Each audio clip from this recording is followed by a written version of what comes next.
All right, chat. How we doing today, folks? Sorry I sound a little bit nasally.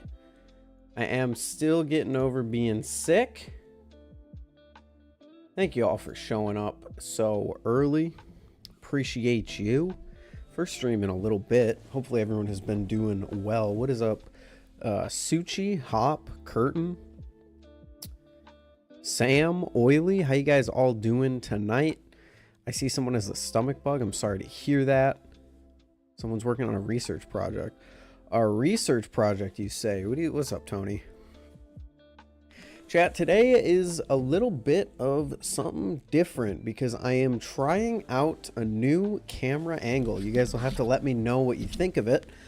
But I think it has the potential to be one of the best yet because a lot of people like some of my previous backgrounds because it shows off a lot of stuff. You might remember, if I just turn this off, you might remember that we had the dorm room, which, you know, had the C2H60. You could see a little bit of the Hot Wheels in the top left. You had Marty in the back. I think this was people's favorite stream background.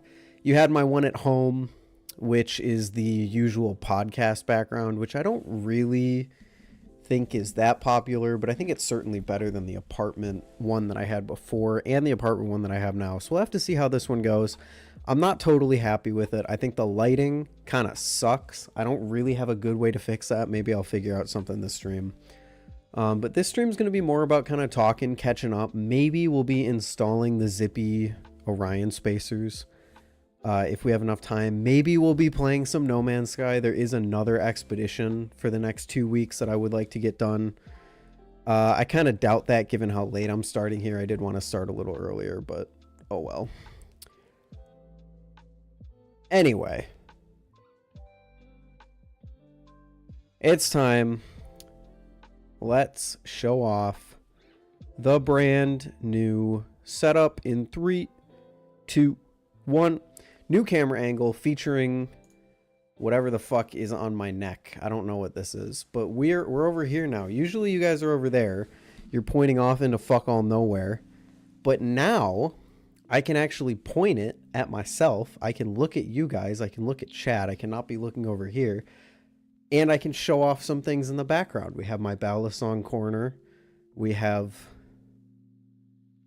him, which I haven't said anything about on social media because I've just been enjoying it too much. Here we are. We're here. I get to show off some of my nerd shit. I get to show off Balisongs. We even got the I'm Not Airpo mat. Couldn't think of the word there for a second. So a few things which are immediately noticeable and annoying, which I do understand. Lighting sucks because my lighting is normally behind my camera, which means it looks a little better. And the mic arm is usually not completely blocking everything in the shot. So we'll have to see how it goes.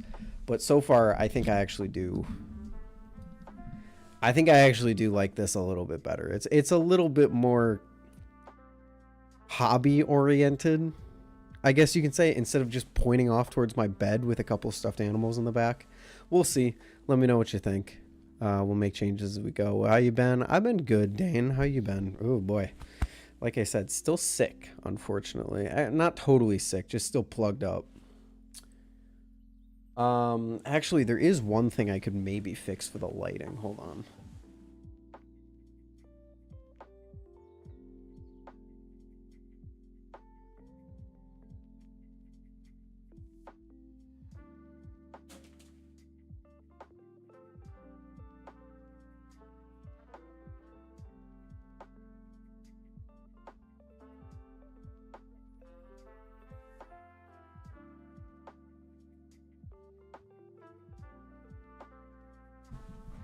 I mean, that's a little better. It's the jankiest setup. It really is just the jankiest setup. It's a little better. I don't know.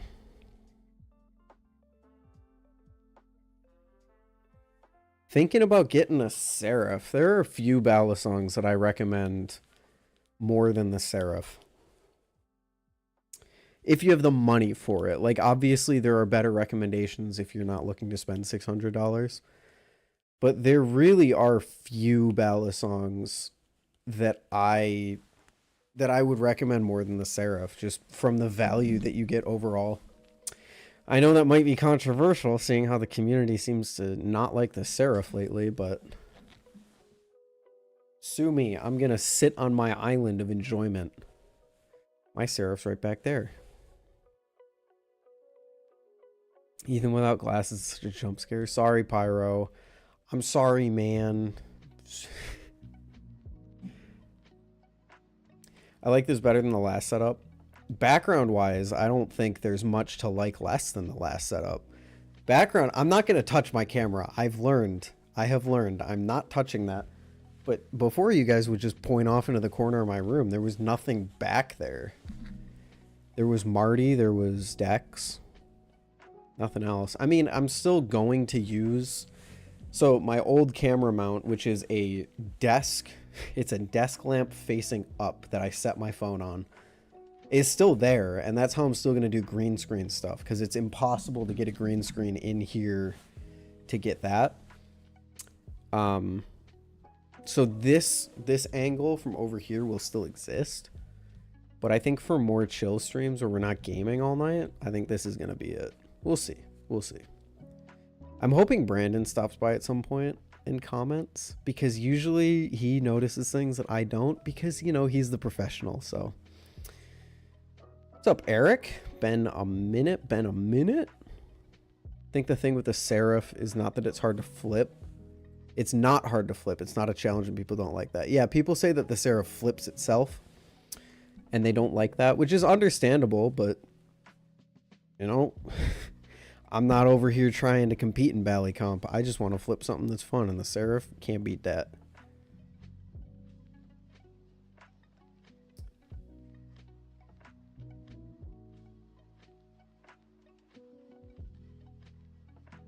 I don't think I've ever actually made it to a stream before. Well, welcome on in. We're happy to have you. You get to see unfiltered Ethan be boring for 3 hours. Oh my gosh, what has been happening? This is the only problem. In order to look at Discord, I have to break my neck and show you guys my entire side profile. But, oh well. Best competitive flipper I can get less than 1K. I think most people are just going to say the Nami, right? I know there's this small subset of people that just despise everything that Squid does. But also, Will came out recently and said that the Nami was like one of his favorite knives ever. And I think that's really going to swing people back over to the side of the Nami.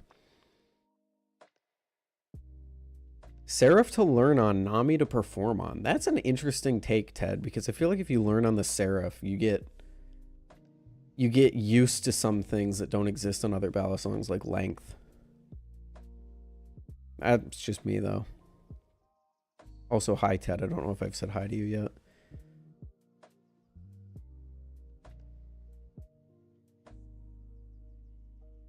Probably fall asleep, but I'm also sick. So then you should go to sleep. That would be a good idea. You should do that. I'm going to move Discord over here.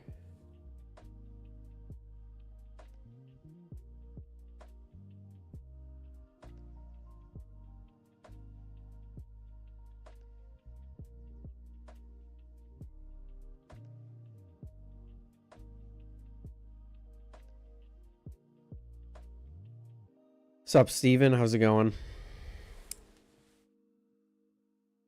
So what has happened? What did I name this stream, by the way?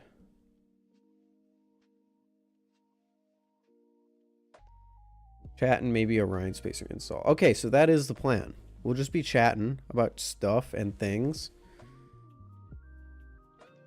Maybe I'll throw my hat in the ring on the latest controversy in the Balisong community. No, I won't. I couldn't care less. Seraph is great to learn fundamentals. It's very forgiving, but it's not great because it makes you complacent, gives you bad habits, isn't very competitive with its floaty characteristics. I feel like length is also at play there. If you get used to flipping a Balisong that has just a lot of length to it, then you're going to miss that length if you go to something more competitive or smaller. That's what's been happening to me a lot lately, is I'll flip longer Balisongs and I go back to a shorter Balisong and it just doesn't feel good.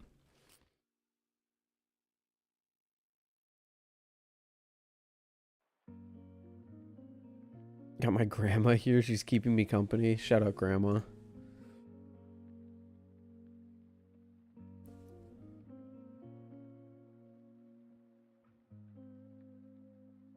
Length does not equal floaty. I know. I'm not saying length equals floaty. I'm saying length generates a momentum profile that you don't get on shorter Balisongs. Like, length creates a different distribution profile than you would get on a shorter Balisong. So on a longer Balisong, you can get away with using less force. You can get away with it hugging your hand a little bit more because there's more of that momentum further away from the pivots.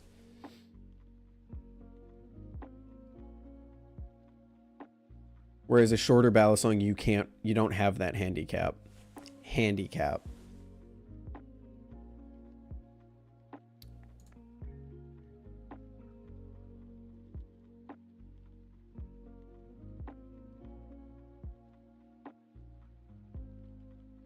Only Bally I have is a vault. Hey, that is good enough. If you like it, that is good enough.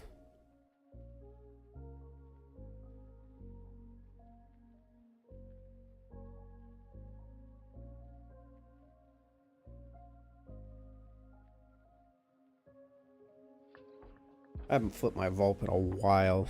Is my vault back there? Of course my vault's back there. It's my entire collection. But actually, it's not my entire collection. There are a few things missing.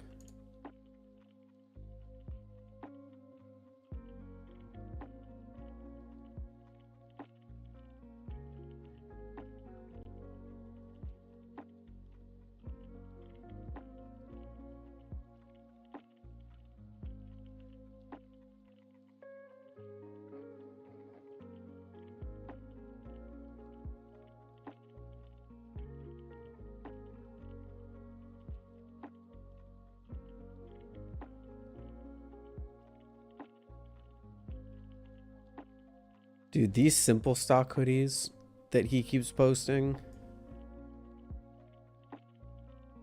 are some of the unironically funniest things that I have seen. Because I think these are Elden Ring, like they're labeled as Elden Ring hoodies, but just the fact that they are what they are, and I'm someone who's never even touched Elden Ring. Like, I don't watch it. I don't know any of the references or anything. They're just hilariously funny sweatshirts out of context, and I love them. His last one with the turtle that just said dog period, phenomenal. I almost bought it, and I've never touched Elden Ring, like I said. And this one is just as good. It's just curse you with a hay bell. It's like shit posting on a hoodie. It's sick. That shows you how brain rotted I am. Today I got a Tsunami Trainer. I think I like it more than my Seraph. Hey, Tsunami Trainer is very good. It's amazing how the Teflon Vault can chaplain just fine compared to non-coated. Just fine. I still think the Teflon Vault struggles with chaplains a little bit, but it is an improvement in flipping. I really think it's the tolerances. A Balisong can feel so much better to flip if you just get better tolerances on it. Bale is a dragon. There's a main character who yells, "Curse you, Bale." See, now the hoodie's significantly less funny to me. I also learned that the turtle one is in reference to like a pet that you get in the game or something that people call a dog. Is that accurate? And it just kind of killed the hoodie for me. Like I was I was just like, I think it's actually significantly less funny now that I know the context. Interested in the new aluminum Cygnus. Probably not going to get one though. Hard for me to pay for that for aluminum. Yeah, I can get that. I definitely think it's going to be, what are they? I actually forget what their pricing was. 360? Is that what they said for it? You enjoy it for the wrong reasons. I do. It's like a shit post on a hoodie. That's why I like it. And if you give it context, it's no longer a shit post. Cygnus L 289? That's Kraken level. People have been buying Krakens for years.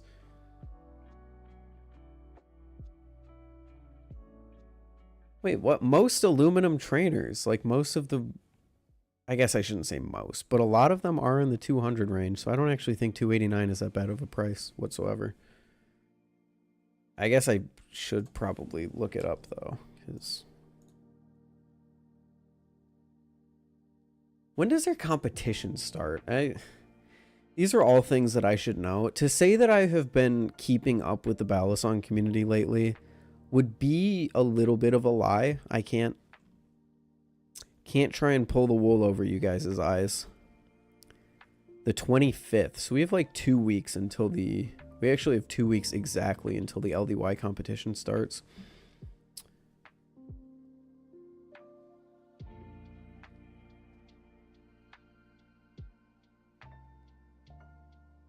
Which is interesting because, yeah, I have not been keeping up with a lot of stuff going on in this hobby. Mostly because my mental health has just improved drastically since I stopped caring about half the shit that goes on. Like, there was that whole thing with LDY today. The, what was it? The Veterans Day tribute that they did with like the really sick ano. I actually want to show it on stream because the anodization is just gorgeous. Holy cow, they did such a good job on this Balisong. And of course a bunch of brainless losers in the comments had to fucking go off and be like, you shouldn't do this for XYZ reasons that don't make sense. And it's like, dude, I just don't care. Like, look at this thing. You got the blue. It's like a blue-green base. You kind of get the teal and the blue and the greens in there.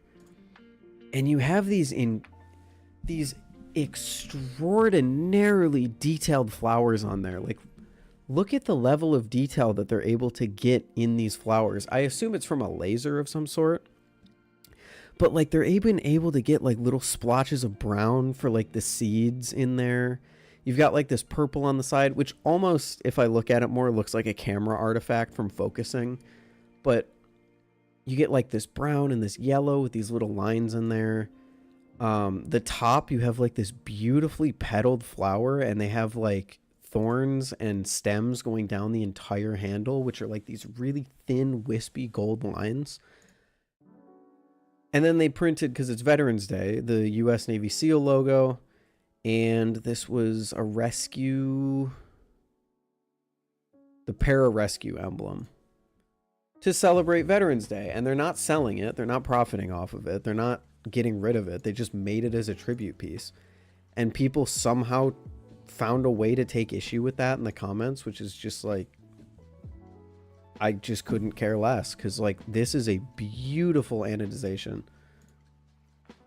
I really wish putting the, as cool as it is that they did the veteran, what's the word I'm looking for? The tribute to veterans on there. I really hope we see them do some like custom anos like this for consumer grade Bally's, like that we can buy. Because it is, how do they do that? I have no idea. I'm going to assume it's a laser of some sort, but then I don't know how they color it. Maybe it has something to do with the fact that the blue is a higher volt than the colors that they did inside here. So then you can laser off the blue ano and then put the orange ano in there, and then laser off the purple parts and then put the purple in there. I'm speaking out of my ass. I'm not a modder. I don't know how it works, but that would be my best guess. And then this is probably just straight up from the laser because you get kind of that gold that Will has on his Invictus. Yeah, it looks like a tropical shirt. It's beautiful. I really do hope they take what they learned in making that and make it available to consumers in some way, because freaking awesome stuff. Could it be hand painted? I highly doubt it. You're dealing with incredibly fine layers with these lines in here, and they're still painted within the lines. I don't think you could get a brush that fine that would be that consistent.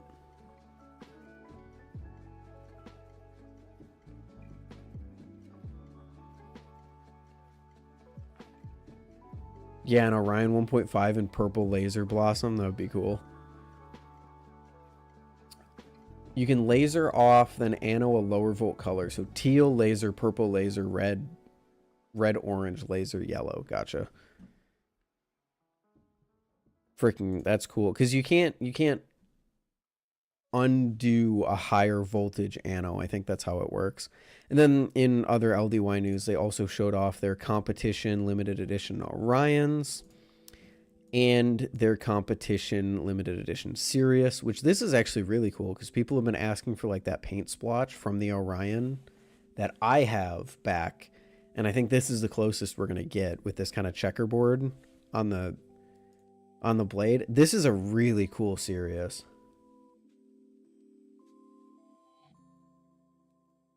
It's wild how Major went from a top modder tuner to a complete irrelevant marijuana page. Major Rallis? Is that who? I don't even know who was causing shit in the comments. I just saw that someone was.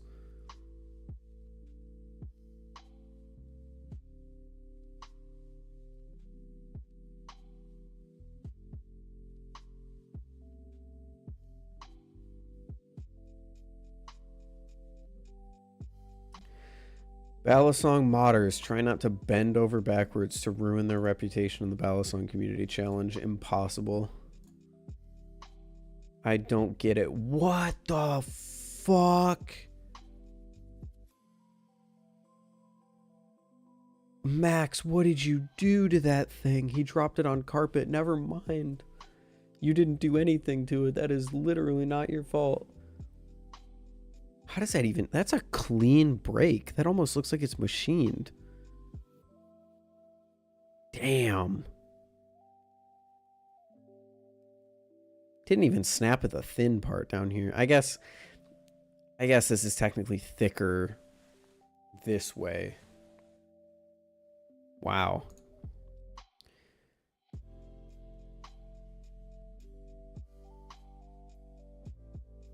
Pyro's looking for a non-inked.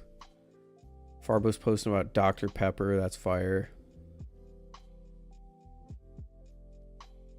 Oh yeah, that's the other thing. Remshi. This is my big news for the week. Remshi has decided... I guess he hasn't decided, but it's finally time for the pre-orders for the Shino.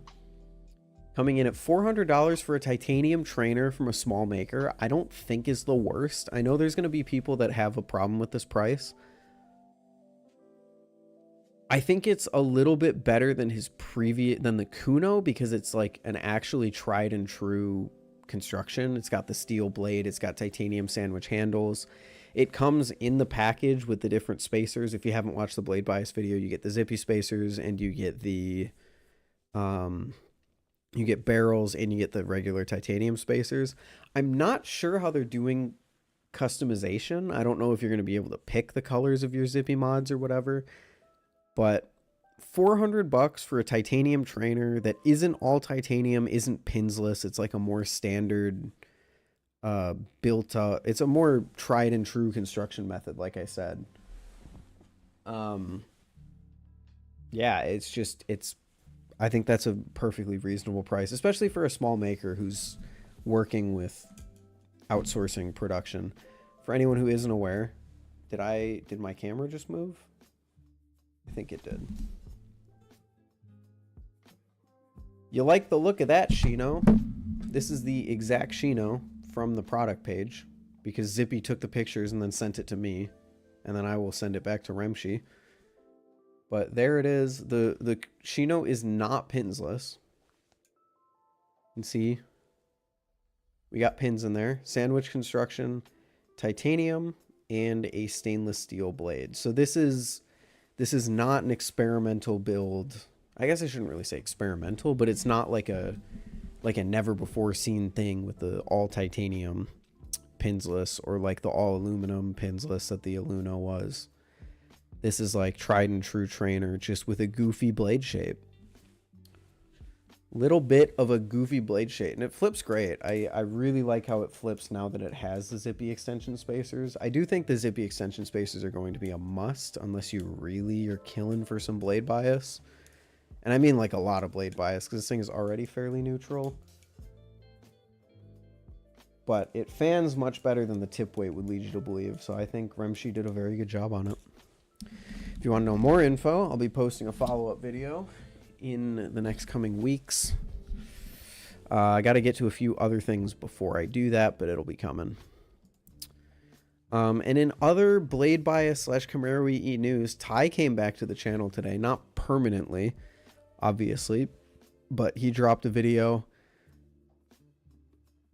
I don't know if I should leak or not. I haven't watched the video yet. I don't know what he said in it. I don't know what he talked about. I don't know what he's revealed or what he hasn't. But there should be another one. He already dropped the vid. He dropped the vid. I think I'm in the clear to say this, because I think I saw a comment that said, like, is the next video going to be this? He made 2 videos. There's going to be a second video. So if you haven't gotten your tie fix from the 50-minute video he dropped today, there will be another one. I will be posting the update to the Astra this week. I will hopefully be talking about something that I got in that was a little more unexpected. It's not new. It's a change to an old Balisong that actually I think is quite iconic for the channel.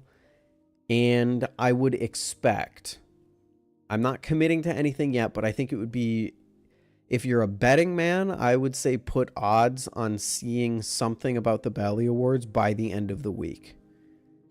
I think it would be my goal to have nominations open for Bally Awards by Friday, hopefully earlier. Those would run for about a week and a half. Then tabulate all the results, get the... So a week and a half, if I have them out there, boom. I would say by the end of November, we'll be done with the actual voting, which should go live early December, maybe the first week. Voting will be open for a week this time. I don't remember what I did last year. I think it was 2 weeks. But what you'll see with Bally Awards is that you'll see a huge influx of voting the first like week, and then it falls off. Actually, the first like 3 or 4 days, and then it falls off to like 3 or 4 people voting a day. So we're just gonna cut out some of that extra time. Voting's gonna be up for like a week, and then that should hopefully give me enough time to actually make the show. Hopefully not entirely by myself this year. We'll see.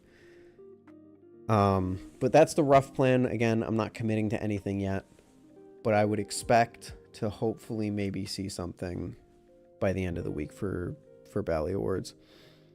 What's up, Jet? How you doing? Because it is happening this year. Against my better judgment, I will be putting in the time to do it. The show is going to have to happen a little bit later because of my work schedule. Later in the year, I mean. So I'm thinking I shouldn't. No, I'm not even going to say this. We'll figure out scheduling as we get closer. Soul reused. I'm not even going to attempt to say that name. Soul had a custom live Kuno done. Really?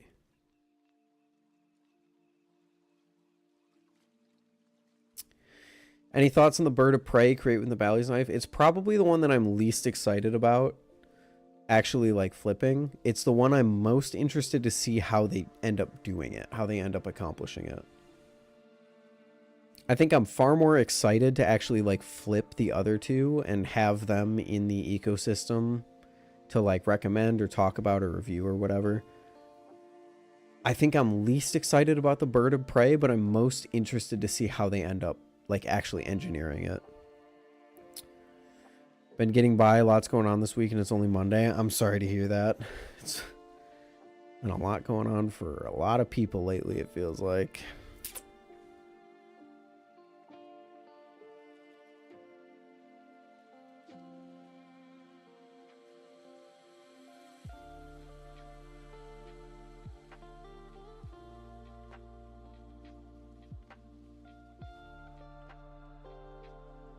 What's up, Fancy? Pyro, we can't be posting GIFs of that in the Discord.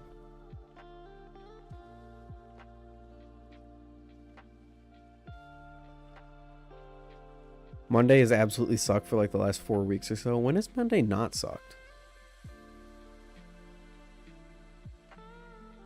Although, honestly, Monday hasn't been that bad for me since I started college, because Monday's the time that I'm always refilled on sleep from the weekend. So I wake up, I'm not that tired, go in, do what I gotta do. It's like Tuesday or Wednesday that usually kill me in the mornings, and Thursday, oh, don't even get me started about Thursday. Ugh. Thursday's the time that you're not excited for the weekend because you still have Friday, but you're exhausted from the rest of the week because you've been losing sleep, or at least I lose sleep throughout the week. On the bright side, I'm debt-free now. Congratulations. Hey, small victories. It's actually a pretty big victory to be debt-free. That's awesome.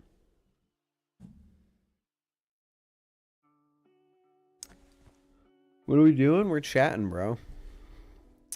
I am also realizing if we do the Orion spacer installation, I have not thought about how the camera is going to be set up for that.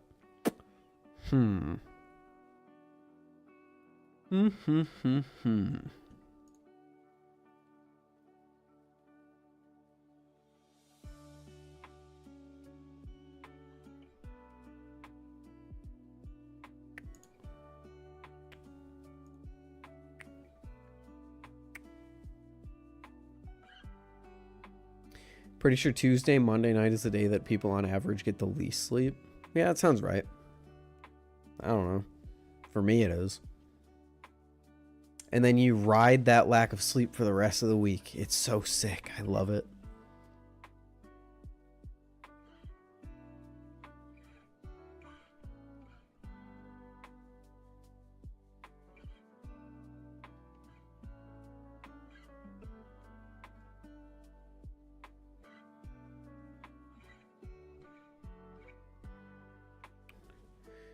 Yeah, very difficult to be debt-free for very long in modern day.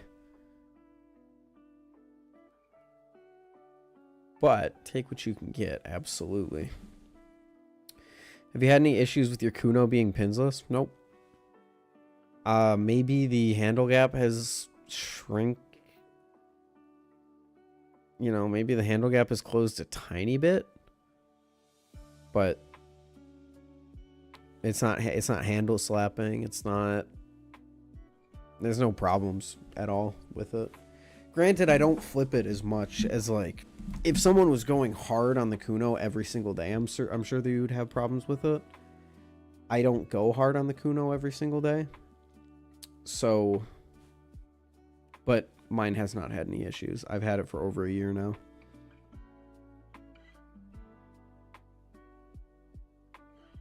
You ever flipped any JK products before? Only in passing, and I've never been super impressed by them. They flip fine, but just the price of them is just always way too much for me to care about them more than a simple, it's good. Strip my Kuno screw and Remshi doesn't have replacements. Do you have one of the spiral screw Kunos?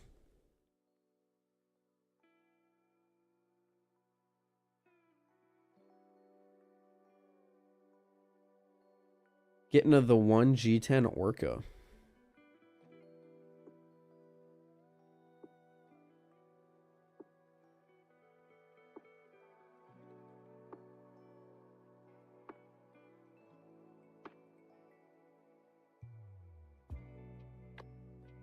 One of the industrial looking ones. Oh, I wonder why he doesn't have any extras of those.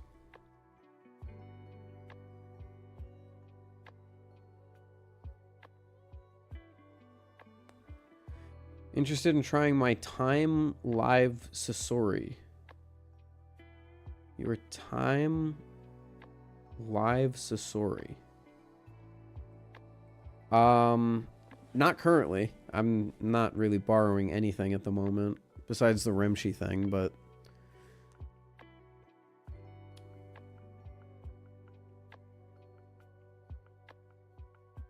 Oh, the TI Sasori, I see. I think I'm fine on that one. I just can't get to the post office. My work schedule is not conducive to me going to the post office, so I don't like borrowing things if I can avoid it.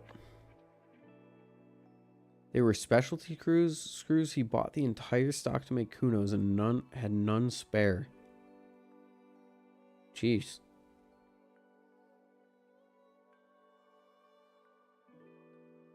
Yeah, there's a lot of people. People have been saying good things about the TI Sasori. It just doesn't seem like it would be my cup of tea. I can pretty easily guess, based on everything I've heard about the flipping and everything that Machinewise has said about the flipping, that it would be not my cup of tea. Because it occupies the same space that the SlifT did. So it's like the more handle bias titanium. And I just don't care for that right now. Have you seen the $40 Kraken clone on Amazon? Usually, I would not dedicate time in a stream to talk about clones, but this is something that I at least want to investigate for myself.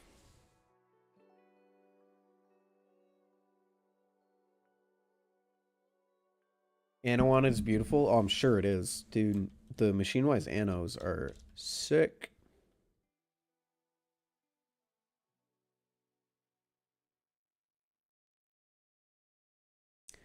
What would I look up to find said Kraken clone?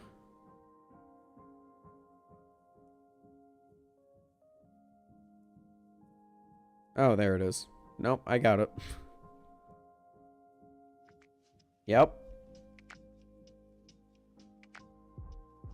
That is a $40 Kraken clone.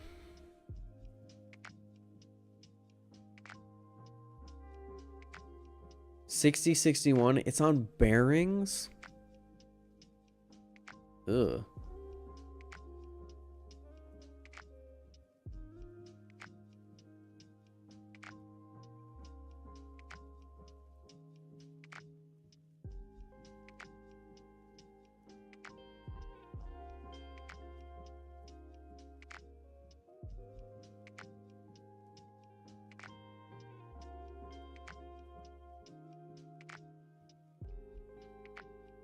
$107 grams. How much is 107 grams in ounces? 3.77 ounces. So it's 3.8 ounces. I mean, it looks bad. It looks like your classic bad Kraken clone, and it's apparently on bushings, or sorry, bearings. So I'll pass on that one. Wait, it's not.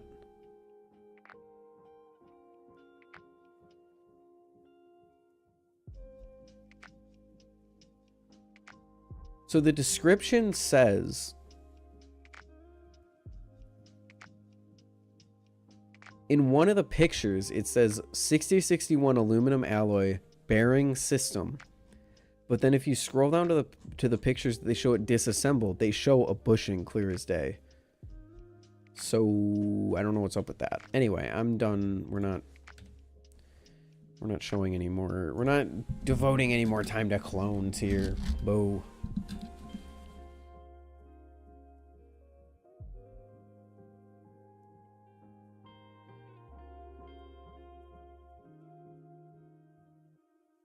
What's the difference between the Sasori and the Totori? Everything. One of them's sandwich, one of them's channel. One of them's aluminum, one of them's titanium. There's quite a bit. Quite a bit different.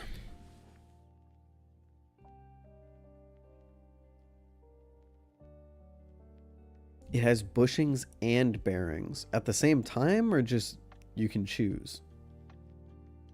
What's the difference in feel for bushings and bearings? So bushings provide some... Bushings are essentially just take a washer knife and it feels the same as that, just with better tolerances. Because you get that resistance in your swing that's enough to keep it under control. Bearings, you lose all of that. So imagine like you take your bearings or your bushings and you put them on ice so that there's no friction, and they just slide very effortlessly. So it means that you get a lot of people saying that it feels uncontrollable. A lot of momentum can be generated just from like a tiny bit of movement. And there's really no friction between the blade and the handles on the bushing to kind of slow it down in any way. So it's a much, if you have good, I should clarify, if you have good bearings, this is what it feels like. I think some of the best bearings I have felt have been Zippy stuff. Zippy's bearings are not only incredibly smooth, but also do provide a little bit of resistance to make them not feel icy. But bearings generally aren't a lot of people's cup of tea because of that.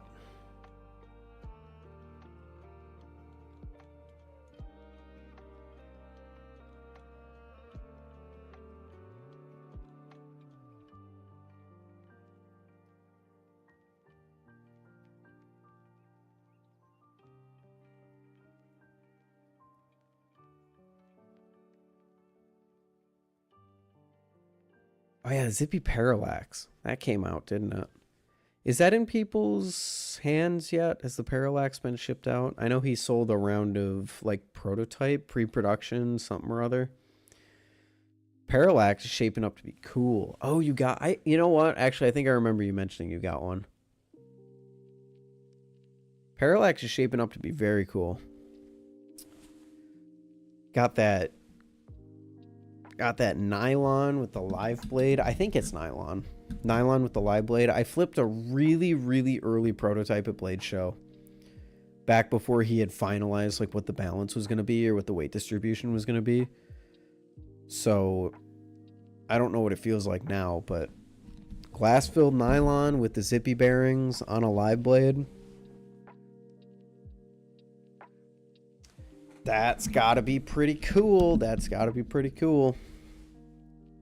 I just made carbon fiber filled nylon scales for my rep. That's sick. Do you mean you like physically bought or made them yourself, or you like had them made?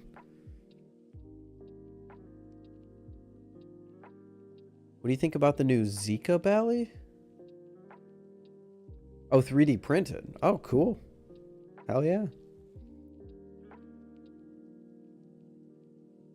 I guess I don't see why you couldn't have carbon fiber filled nylon run through a 3D printer, considering you can do glass filled nylon in a 3D printer, but I just never even considered that.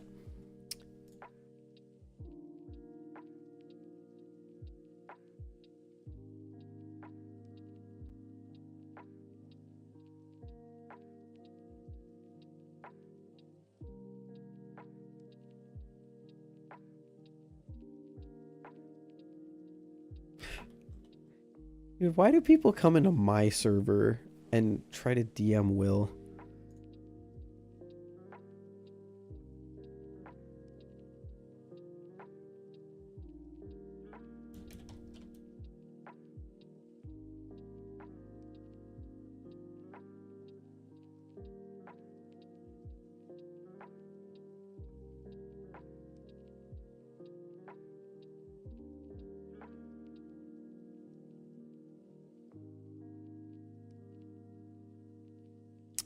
I wish Discord made it so that you couldn't, like, you could take away people's ability to ping people within a group. That would be really cool.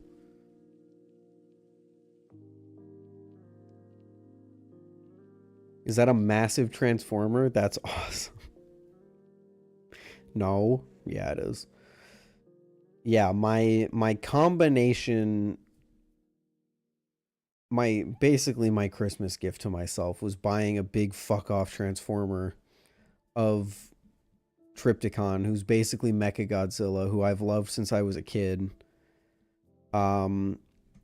And I can't justify, it's one of the first purchases I've ever made where it was just completely stupid. Can't justify it in any way, but I love it. It's one of the coolest things I own.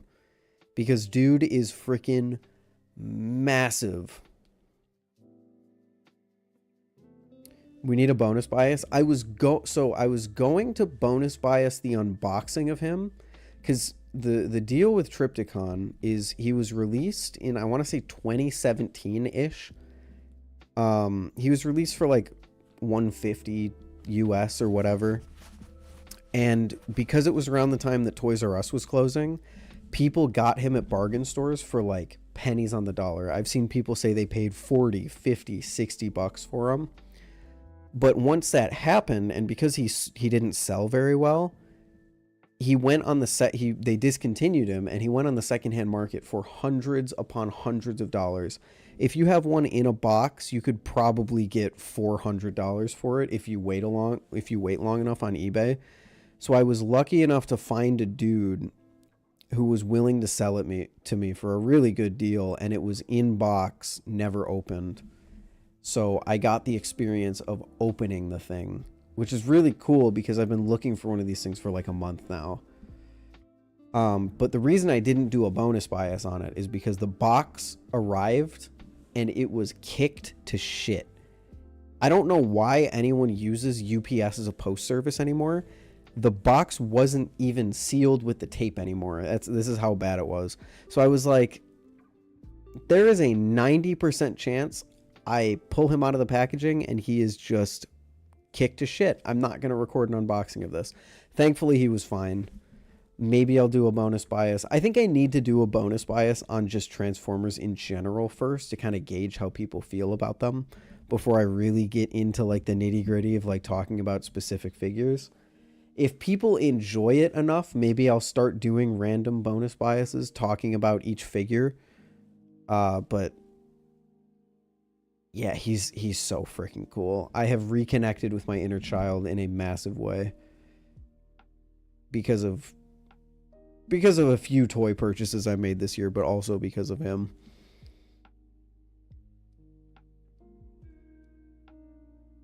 You should record openings. I did. So all of that to say, I didn't want to make a YouTuber unboxing video because I felt that this video would potentially be used to say, hey, UPS, fuck you. So I didn't want that. I didn't want the thing that I sent UPS to be full of me blade bias rambling about how I liked Trypticon when I was fucking 12 years old.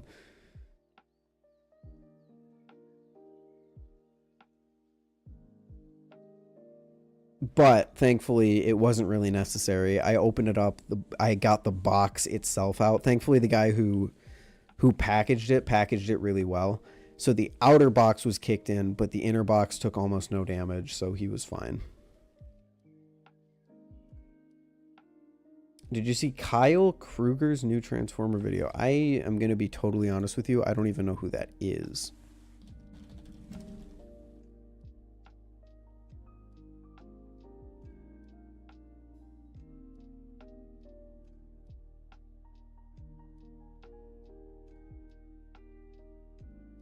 Oh, this guy does not seem like he would make videos that I would enjoy. Oh, he's a shorts creator. Yeah, that's why I haven't seen it. As soon as you're a shorts only creator, I'm checked out. See ya, Oily. Have a good one. What's up, Vaver? How often I should lube my knife with medium carbon honey? Whenever it's dry, you lube it. There are ways to tell if it's dry.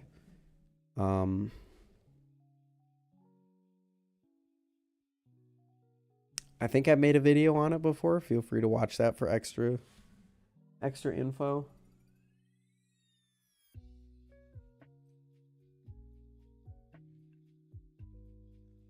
Had a UPS package. It was an airsoft gun I ordered a while ago, and the box was at a 45-degree angle. Dude, I don't know why people use UPS. I've used UPS maybe like 4 or 5 times in my life, and I think it's been a bad experience every single time. Thankfully, not so bad that I've like lost the item or whatever, but like bad enough for me to say like this wasn't worth the money that I paid to ship it. This is a big box. This guy is big and he's heavy. It costed like $40 to ship that dude. So to pay $40 to ship the dude and to have it arrive, box opened, kicked to shit, is frustrating. And I would never do it again. Basically hop, you just, whenever it sounds pingy, metallic, whenever it looks dry, usually if a knife is oiled, you can look at the pivots and it'll look a little shiny. Then throw some oil in it.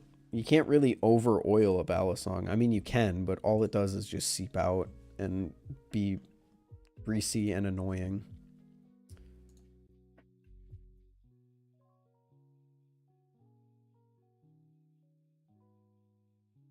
How many noises should I hear when I close my knife after a fan?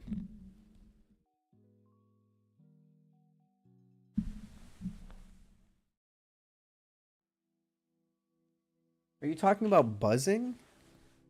Does your knife sound like this?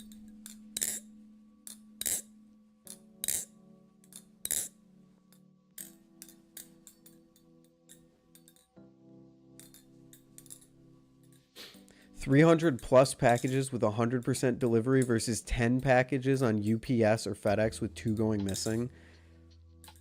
Ugh. I assume you mean 300+ packages with 100% delivery for USPS.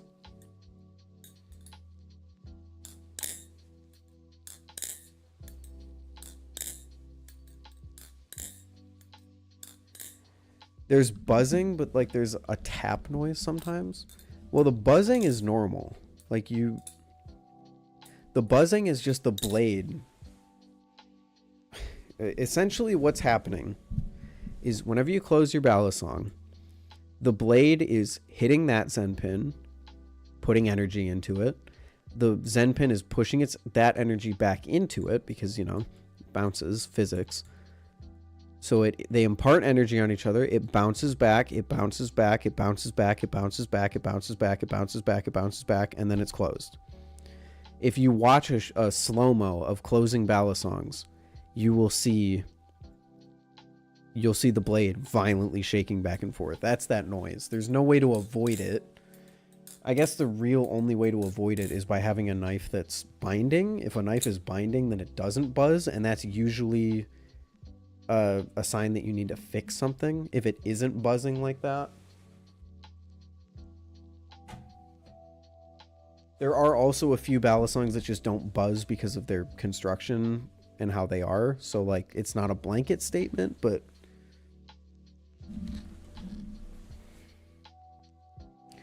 yo, I'm scared. Okay, I thought you said you're screwed. I ordered a Canyon. It said it's heading to Elk Grove. They have 2 5-star reviews and over 400 1-star reviews. People exclaim their packages take weeks to a month to come. I mean, there's not really anything you can do. It's not like you can tell them to not go there. But I'm going to assume, I don't know this for sure, but I'm going to assume that all of the people who are leaving those reviews live in the service area of that post office instead of people who are just passing through that post office.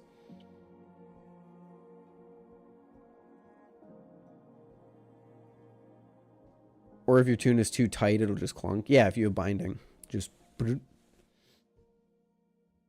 keep in mind, people only review when something goes wrong. That's also true to a degree. You definitely get a bias towards negative experience. What if there was 6 minutes of SlifT with all the best sounding Balisongs? That would be great. I don't think I have all the best sounding Balisongs. I got the SlifT.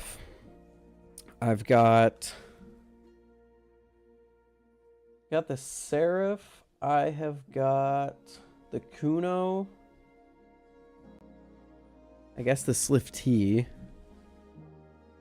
The Sasori. The default. The Vault Pro. I don't have too many like amazing sounding Balisongs.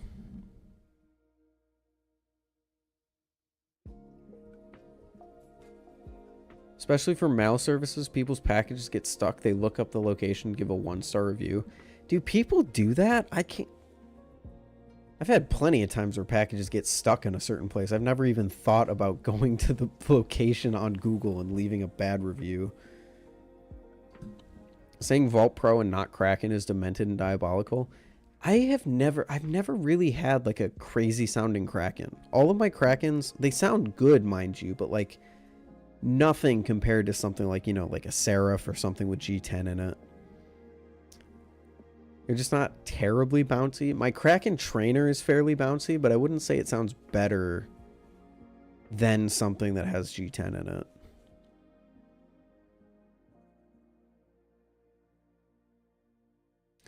I ended up buying a Tonto Hydra Blade and 2 dual-tone Kraken handles. It's known as the Hydraken.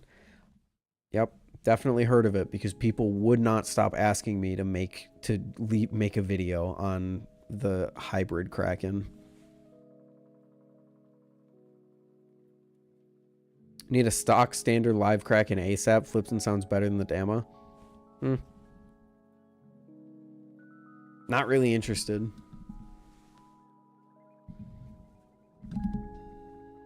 I know I said I wouldn't touch my camera, but it's like slowly moving to the left. There we go. Also should probably push it up a little bit. Perfect. Oh, it's moving to the left again.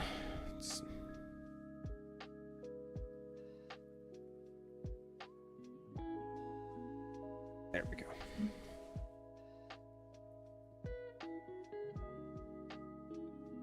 I'm evolving into Ethan's biggest hater. No. I don't think anyone will get that spot. Dude, I don't think anyone will get that spot with the countless things people have compared me to in my DMs.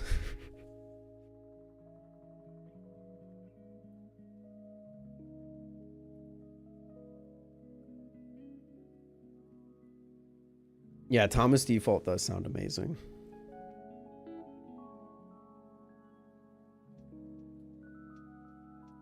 What's your top 3 best sounding Ballies? Seraph.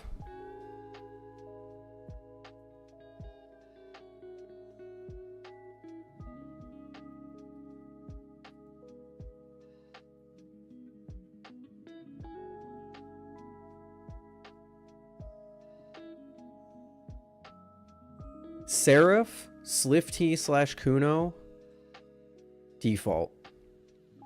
Is that a crazy list? Might be a Seraph, a crazy list.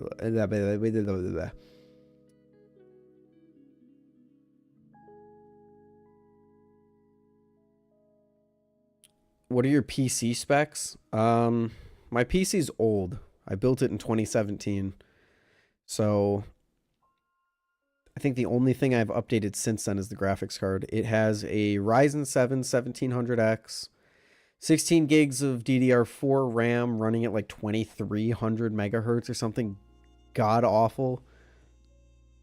Oh, the Empusa. It's a good shout, Ted. I always forget how good the Empusa sounds because my screw is stripped and I can't get it tight enough to make it sound good again. RTX 2070, 4-ish terabytes of storage. Yeah, that's what matters. You should totally change to a 5th gen Ryzen. I totally plan on rebuilding my entire desk setup. Like, my idea with getting this new co-op,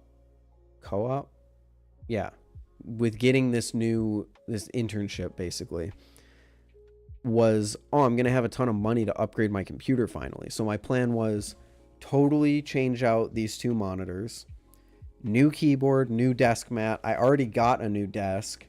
New tower. Turn this tower into a network activated storage that I can just shove in a closet somewhere. And then build up a completely new computer with, new gen DDR5 stuff.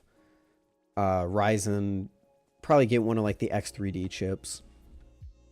And I'd probably actually keep the graphics card, since the new graphics cards from Nvidia have just been way too expensive with not enough performance uplift. And now we have the whole economic situation with the US going on. So me building a new computer is completely up in the air because there is way too much going on. And also, my rent takes up way too much of my paycheck a month. So I just have not gotten around to it.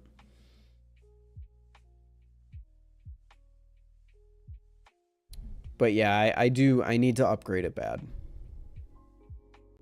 Who do you think wrote white bread but prism? Because Ethan is wrong at the breadening.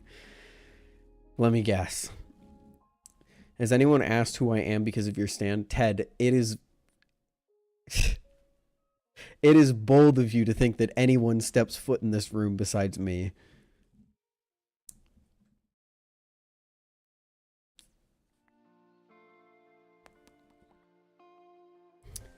The other thing with building a new computer is I just don't use my computer enough to justify it anymore. I recently got into the Transformers games that they released, War for Cybertron, Fall of Cybertron.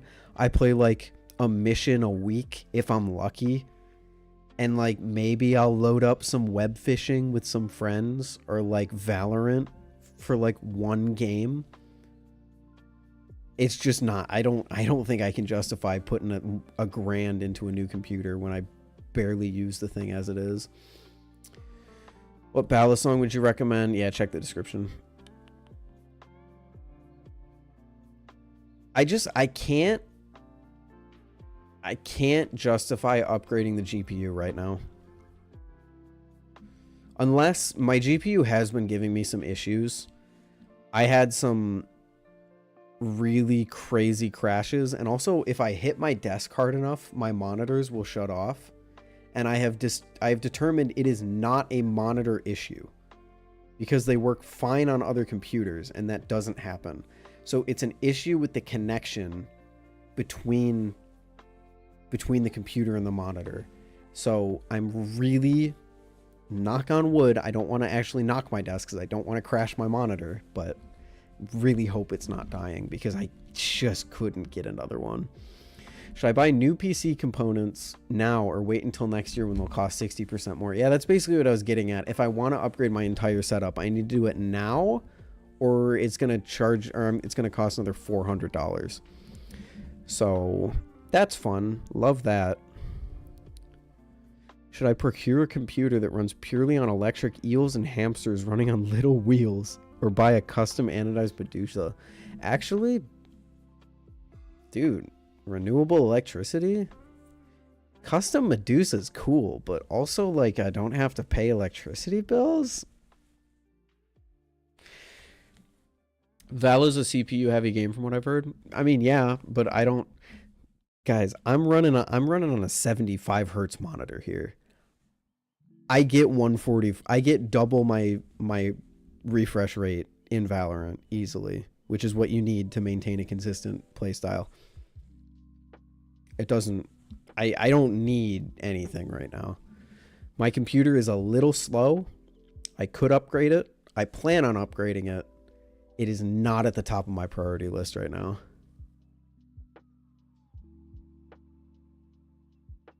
Cyber Monday deals, what my brother is waiting for to build his PC. Oh, that's a good point. Cyber Monday is coming up. I might actually keep my eye out for a new motherboard and a new CPU. Oh, I could get like the 5800 X3D. Ooh, that would be really cool. What's up? What's up, Maddie?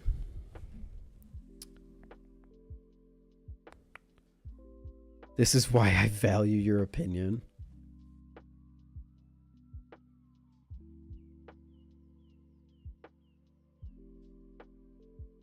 Hello, Brandon and Adriana. How are you guys doing? I am getting really hot in this jacket.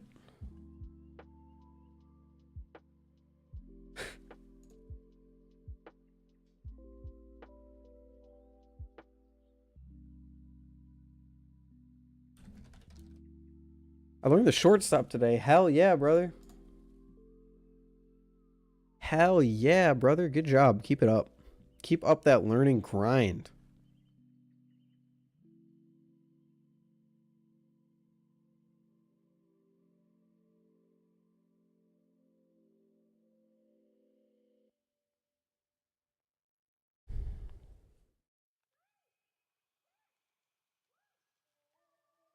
Yeah, AMD. The problem with AMD GPUs is I've never seen them as an upgrade path because they just don't play nice with what I want to do with them. I've got a VR headset. I run DaVinci Resolve. I video edit. And Ty used an AMD card for a while, and it was just, he constantly had issues with it. Their software absolutely has a long way to go before I really consider them a real option to Nvidia.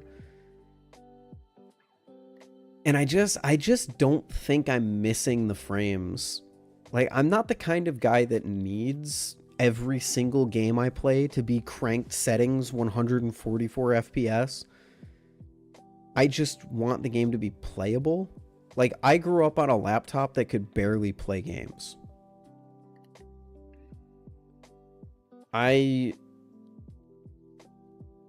shouldn't say it could barely play games. It had massive issues playing games. I played Minecraft for years at like 20 FPS. So just a stable like 75, maybe. I definitely want a higher refresh rate monitor, so more like, 144. As long as I can hit that, I'm fine. If my computer starts struggling on games I want to play, then that's when I look at upgrading. Or right now, I look at upgrading because my parts are literally 7 years old and probably going to die soon.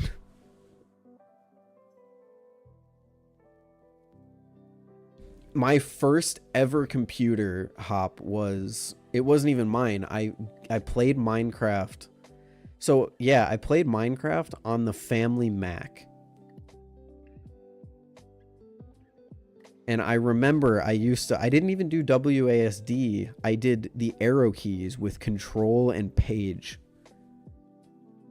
Actually, I don't know what this button is. On my keyboard, it's a little piece of paper, but the one next to control.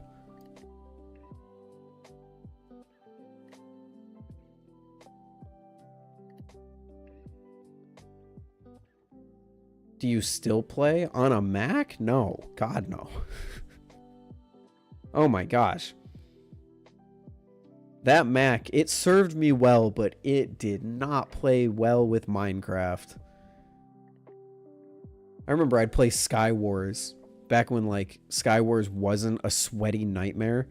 And like, back in the day where if you bridge to the center, someone would like try and throw snowballs at you. And if someone was too fast at clicking with snowballs, it would lag my computer. It was a time. It certainly was. Actually, this is before Sky Wars even really existed. This is back in the days when they would like drop you into like, I remember one of the Sky Wars maps I used to play on was like a little terrarium with like a giant glass ball, and people would just kind of play survival for a little bit before actually fighting each other. Nowadays it's all about like speed bridging and like I don't play I don't play multiplayer Minecraft anymore. If I play Minecraft, it's going to be single player. Minecraft is still one of, hand over my heart, one of my favorite games of all time. But children have ruined the multiplayer experience. I remember when PvP games used to just be like silly little goofy things you'd play with your friends. Nowadays, people train for it with like custom maps, like they're signing up for the Olympics. People are like launching themselves with TNT and then speed bridging underneath them and then jumping when they land. And it's like, I shift I turn around, I hold shift, I hold D, and I hold the right click button. That's the speed bridging you're getting from me.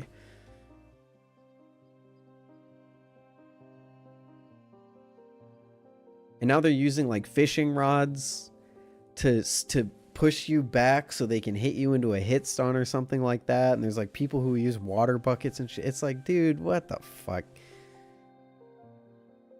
I remember when it used to be like you would run at each other with bows and shoot each other with bows until you were in sword distance, and then whoever clicked faster won.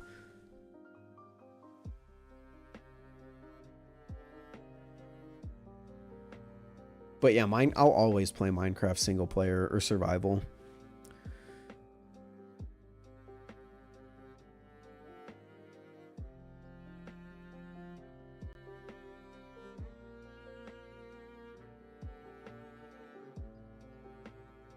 Older ways are better. Older ways are more fun. I'm totally, like, I totally get there are going to be people that want to, like, sweat the shit out of their games. And in some games, I think that's totally valid. There are some games that exist that just, like, should just be left alone from, like, sweaty training and crazy custom maps and training and all of this. Like, just play Minecraft. I don't know. Skywars, when I played, was like, it was a coin flip. Anyone in the lobby could win. Because we didn't worry about optimizing everything. We just had fun. And no one got mad when they lost. Actually, no, that's not true. Bows are highly frowned upon. You won't even be able to get a shot off without being targeted. How did we get to a point where bows are frowned upon in Minecraft?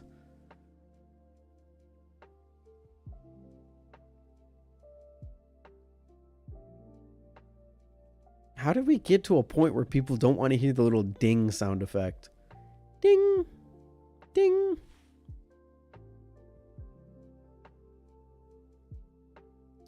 Any of you guys ever play on Mineplex? Remember Turf Wars, where you just get kills and your turf expands and you could like build limited forts? That game was sick. Old mini games, dude, were something else.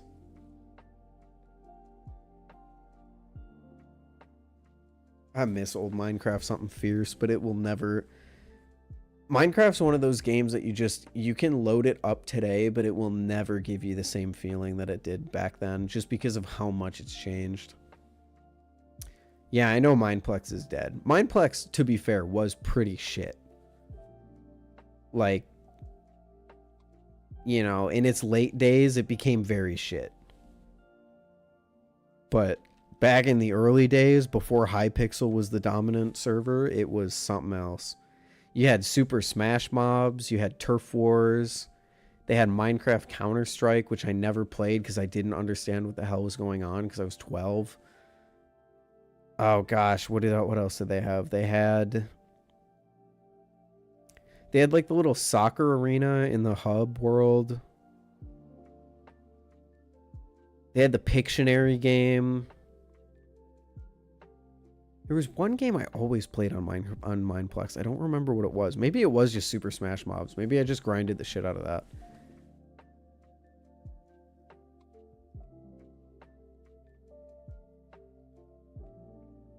Remember Mine Z on the Shotbow network? No. But is that like the zombies? My cat just killed another pigeon. Ah, cats, those goofy little ecological terrorists. Gotta love them.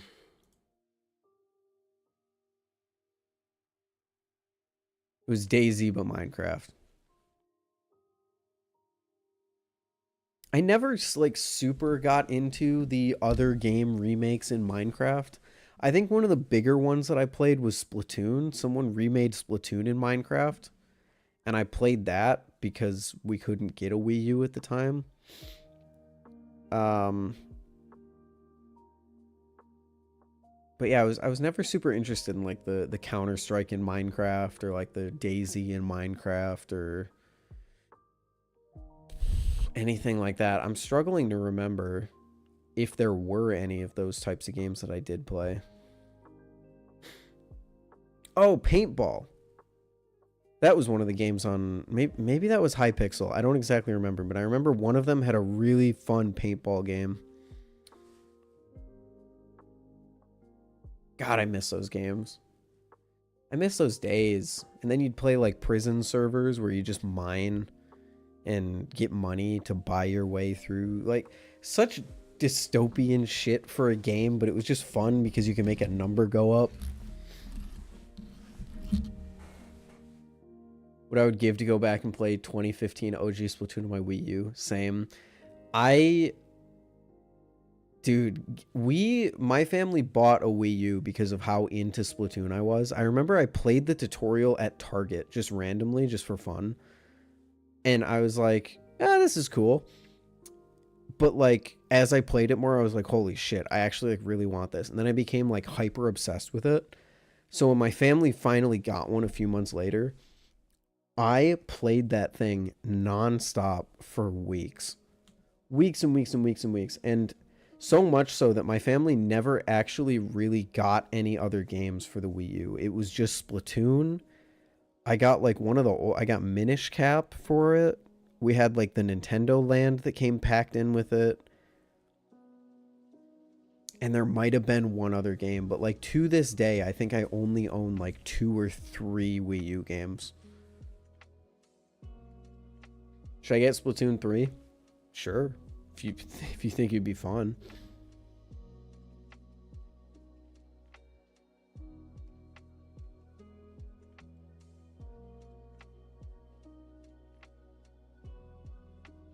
The revolutionary Xbox Kinect.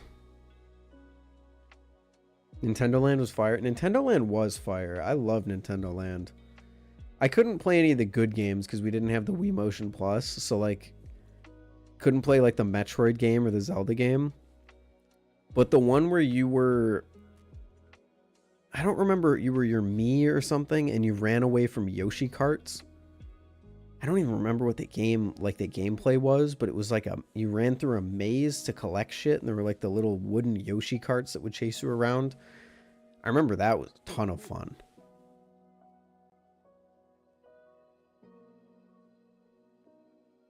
Man, I'm losing my mind. What was the other game we got for the Wii U?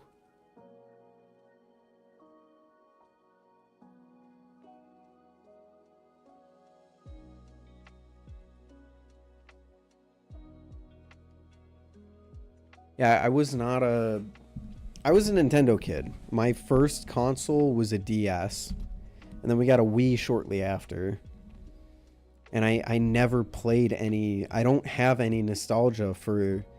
You know, like the Xbox or PS4 stuff. I don't have any nostalgia for Call of Duty or Halo or any of like the OG day. Like all these people talk about like, oh my gosh, COD lobbies back in the day on Xbox Live were so peak. I was like, I didn't do any of that. I was like Metroid. I was too busy playing Metroid Prime for the GameCube on my Wii. I was too busy playing Minecraft, I guess. Too busy playing all these random Wii U games, random Wii games. Super Mario Galaxy, fire. Playing a bunch of games on my DS. New Super Mario Bros. I think I had a Transformers game for my DS. Then the 3DS came out. Oh my god, I sunk so many hours into the 3DS. Pokemon X and Y, Animal Crossing New Leaf. Fossil Fighters. There were a ton. I can't. There were so many games I used to play on that stupid 2DS that I had. I couldn't even remember them all. Which is kind of sad if you think about it, but...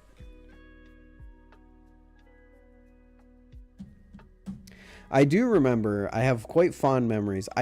Despite not like being nostalgic for PlayStation stuff, my dad had a PS2.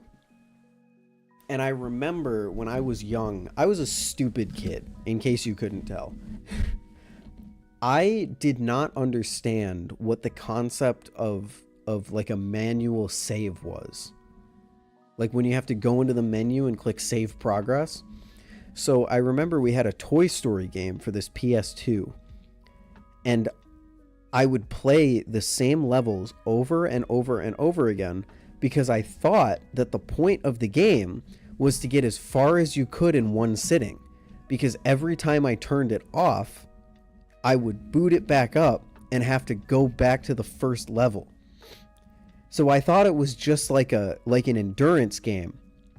So I have played the first like 3 or 4 levels of that stupid Toy Story game hundreds and hundreds of times and never made it past like the 5th level. I remember the last level I ever made it to was a big construction site where you like climb up the girders to get to the top. I never completed that level.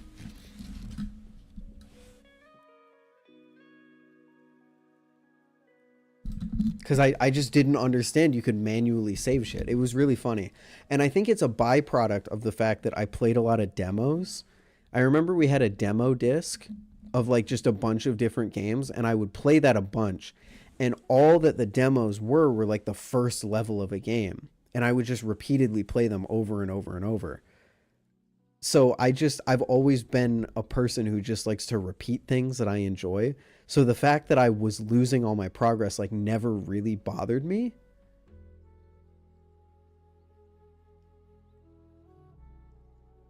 You had to climb the tree, something like that. Like the first level was like the house, and then you went out to the backyard, and then there was, I remember it was like the house, the basement, the backyard, some other level that I can't remember, and then the construction site.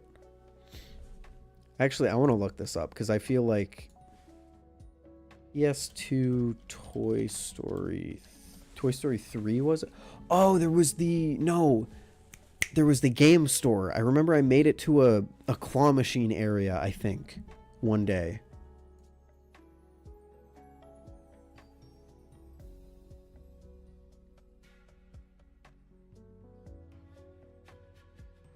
Wow, do no screenshots of this game exist? Maybe it was Toy Story 2? Here it is. Oh my gosh, this game is ingrained into my brain. Hold on.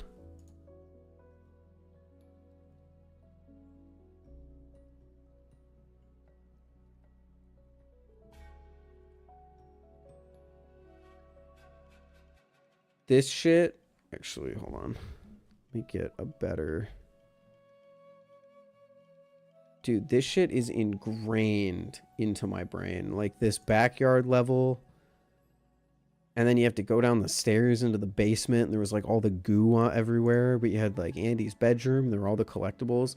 I remember it was like the early days of like me speedrunning. Because I would remember like where the collectibles were and where all the secrets were. And I would just try and like make the most efficient path to get to them, to try and get to the newer levels.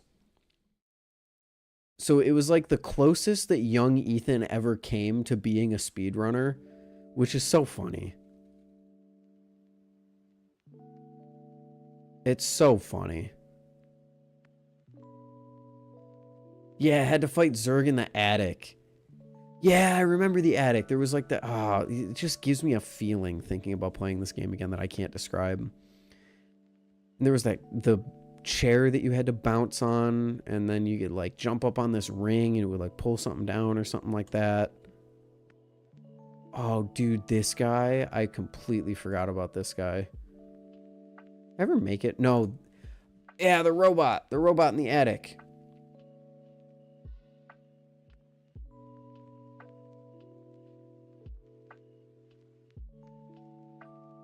Yeah, I restarted every time. I didn't know there was a way to save. Oh, and here's the construction site. This is my nostalgia game. Holy cow, I played this game so much. I remember you could run around in this pool, and I would do it for hours for some reason. I don't know why. Oh yeah, here's the tree you were talking about, Ted. Vault Pro or Orion 1.5? I'd say the Vault Pro generally edges it out for me, but It depends if you're getting the zippy upgrades or not.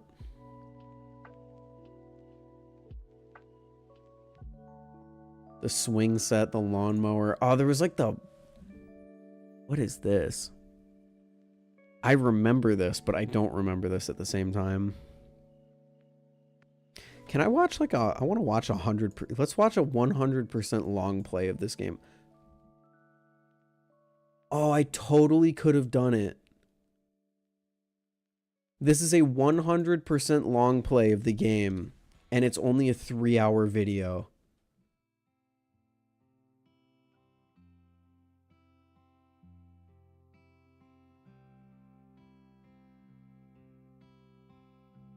Yeah, this is the furthest I ever made it.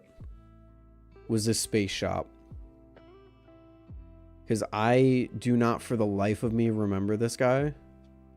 Yeah, I have no idea what this is. And I certainly don't remember the elevator level.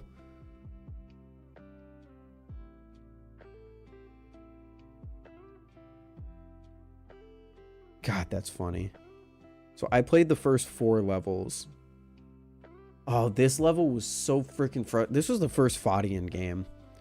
Forget getting over it. This was my getting over it. I would spend all the time getting up here and then just instantly get knocked over by this freaking bastard up here, the jackhammer.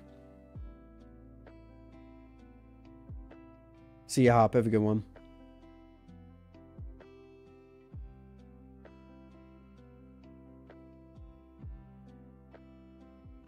Yeah, I didn't know how to beat this guy, so I'd spend like an hour getting up here, and he would just knock me all the way back down.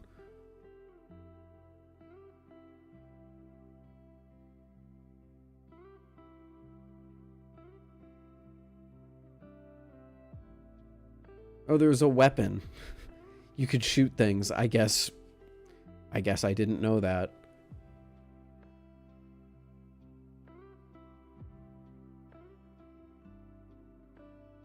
I do remember this guy.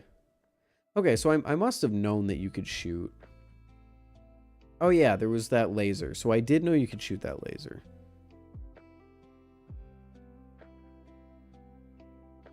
And you go to the toy barn. Oh god, this game.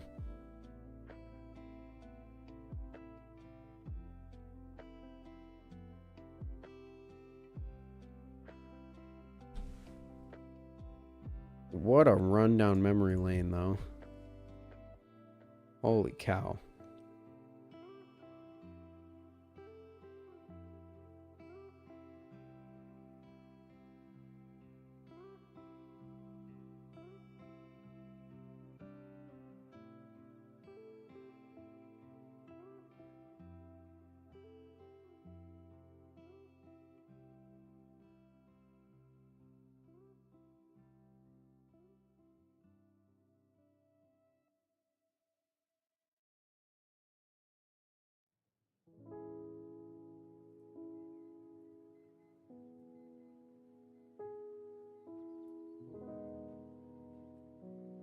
All the comments on Reddit are people talking about how hard the game was, so I'm glad I wasn't the only one who struggled to make it past a certain point.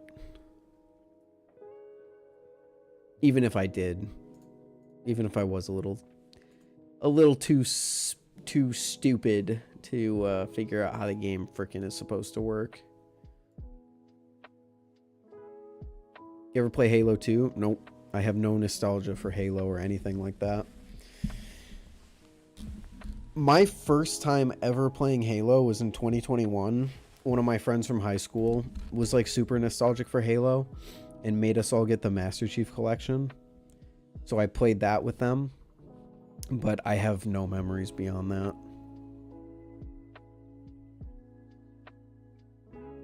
I think the most connected I ever was to Halo was I had a little minifigure.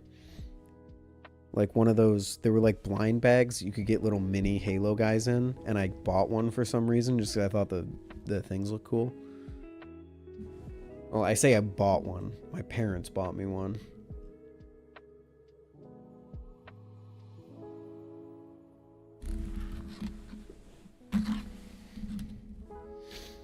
Anyone got tips on how or which point of a 0G chaplain I should transition to a rollover? Basically what I do is you get to a point where the safe handle is swinging towards you, and that's literally where I just put my thumb in. So if the thing is going around my finger, the point where the safe handle is swinging back at me, I literally just grab it like that. So if I'm doing a 0G, the safe handle swinging at me, put my thumb there, and then turn my wrist, and that's how you go into a rollover.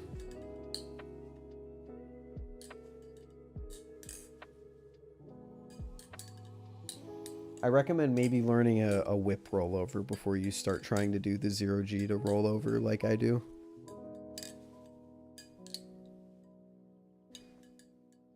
Can you flip the cheese? Not currently. The cheese is out of reach. Unfortunately, the cheese is not in a place where I can just reach over and grab it. Like in a Helix, yeah.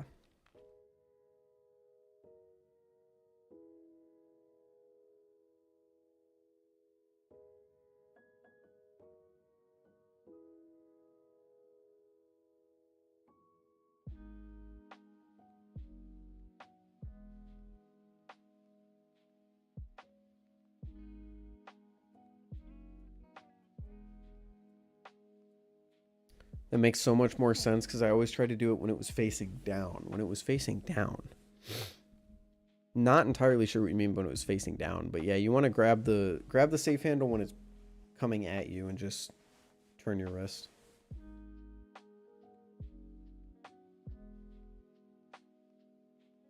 You own any clones? Yes, technically. When I first got into the hobby, I bought a comb on Amazon that looks like a nautilus. So it has the nautilus scales. And one of my friends for Christmas one year just bought me like a random Balisong they found on Amazon, which happened to be an Archangel clone, I believe. So I have a comb nautilus and a comb Archangel.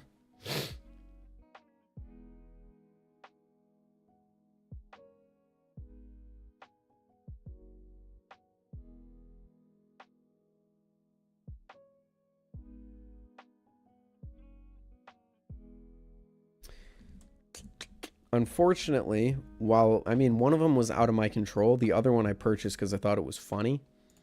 I thought it was funny that they made something that looked like a nautilus because I was not very knowledgeable in the Balisong community. So I also thought it would flip a lot better than it did. I think there is a real good chance that if that nautilus comb flipped well, I probably would have been more into clones.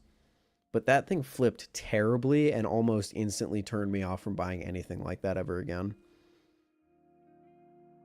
Unflippably bad.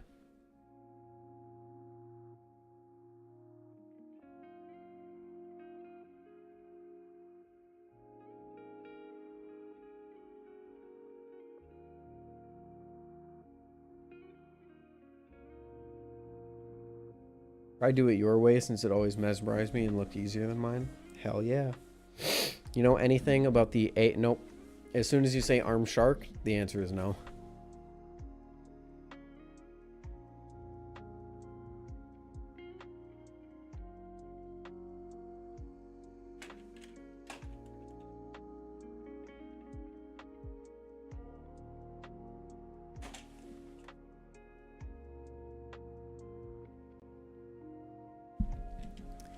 As soon as you say arm shark, the answer is no.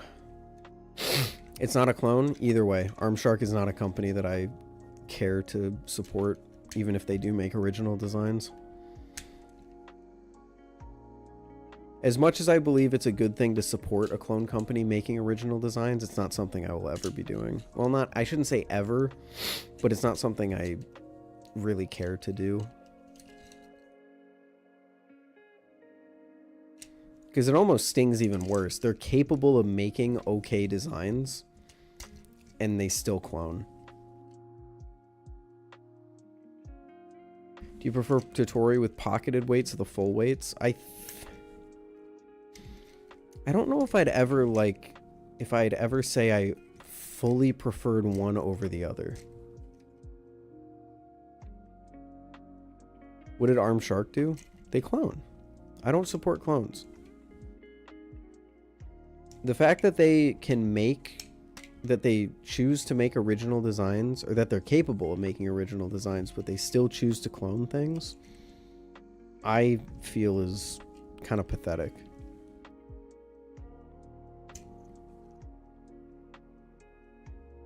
But yeah, I don't think I ever preferred a Totori. Oh, the Totori, not the Sasori.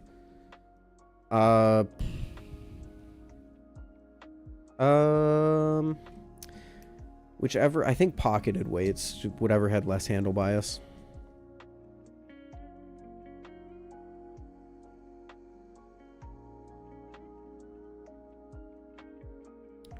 Whatever had less handle bias.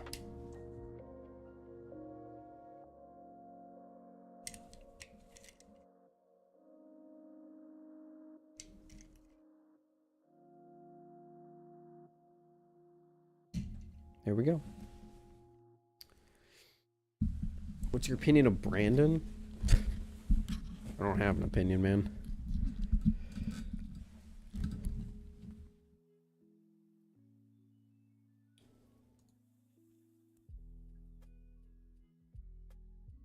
Well, no, I should say I have an opinion. I don't care to discuss it.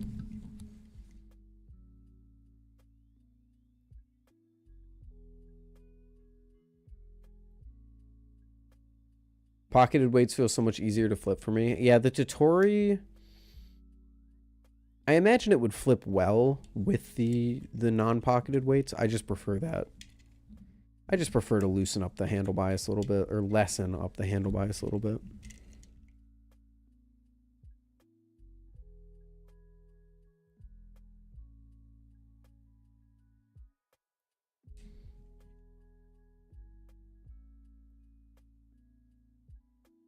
Wonder how deep you are into the Transformers rabbit hole already.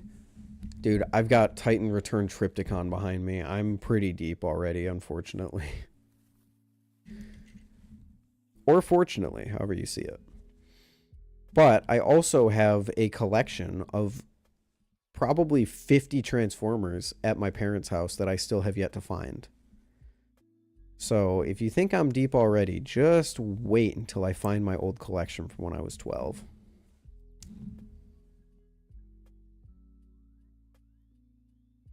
Actually, I keep saying I was 12. I think it was even earlier than that I was into Transformers.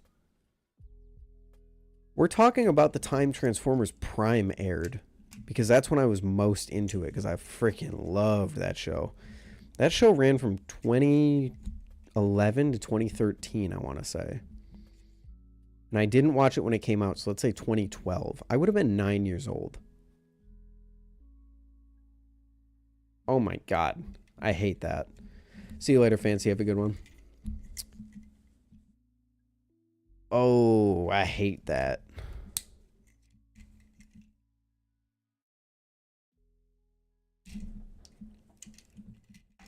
Oh, it's a little bit windy out. It's a little bit windy out there, folks.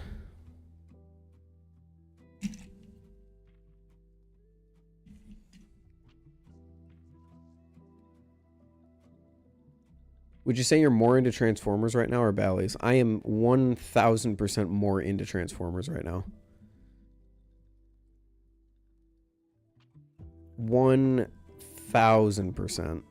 Because Transformers, I spend my day actually consuming content of. I'll watch a show, or I'll watch a review of a toy, or I'll fiddle around with a Transformer while I'm eating food or whatever. Not to say I don't do any of that with Balisongs, but like it's been a long time since my main form of content consumption has been Balisongs.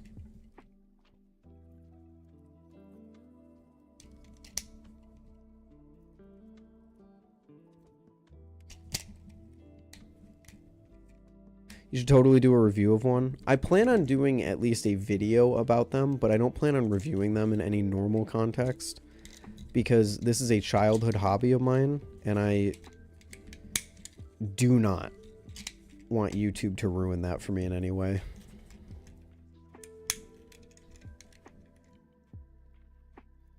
This guy's just really fun to transform back and forth.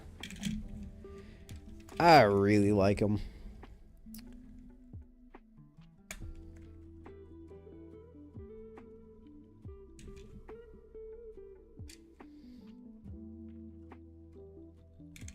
I think I've also just really enjoyed how cheap the hobby is relatively. Like, I'm not buying third-party toys. Third-party, it's really interesting going from Balisongs to Transformers because you don't, like, there are clones, but it's third-party companies taking the designs and making them into toys that Hasbro doesn't make into toys, or just making better versions of the toys. Which is really weird because I come from the Balisong hobby where cloning is generally frowned upon because they're cloning small businesses and they're taking away market share from these makers that are actually putting work into designing their own things. Whereas in Transformers, it's like, do I care if Hasbro loses the $100? No, I don't. I really don't. So seeing all like the third-party toys and just how much better they are is pretty cool, but at the same time I don't buy them, so it's not a terribly expensive hobby for me. It's really nice to be able to buy like a really well reviewed figure for $20 instead of Balisongs where $20 wouldn't even get you a canyon. Do you think that Balisong flipping can get so advanced that quantum tunneling becomes an issue? Brother, are you just saying quantum tunneling to sound smart? Because that is not... I'm struggling to understand how you think that would even become a problem. Quantum tunneling is for, like, subatomic particles. Quantum tunneling... the chances of something that we can physically hold, quantum tunneling, is so astronomically low as if to be zero. What are your thoughts on cloning big companies like Squid Industries? I still hate it. This is because Squid Industries is not a big company. Squid Industries is still a grassroots organization employing, 40 people. That's insanely small. We're not talking about Hasbro, who's putting out toys that don't reflect the quality of the characters that they're making, and also has a 40-year running media empire that will be purchased by kids almost no matter what. But yeah, I wouldn't say Squid Industries is a big company. The other thing, so the other difference here, the massive difference between Transformers and Balisongs is that Balisongs are taking an existing design, copying them one for one, and then selling them for cheaper because they're made in China. That is not what's going on in Transformers. Transformers are taking the character and engineering a figure from the ground up of that character. So all they're doing is stealing the IP essentially of the character, but doing it in a legally dubious way. They're not one-to-one copying Hasbro's figures, ripping them off and then selling them for cheaper. In fact, in most cases, these third-party figures are astronomically more expensive. Squid is still overpriced. You can have that opinion. I just don't feel that something being overpriced is a reason to say, oh, they deserve to be cloned. I think JK's overpriced. I don't think he deserves to get clones of his shit made.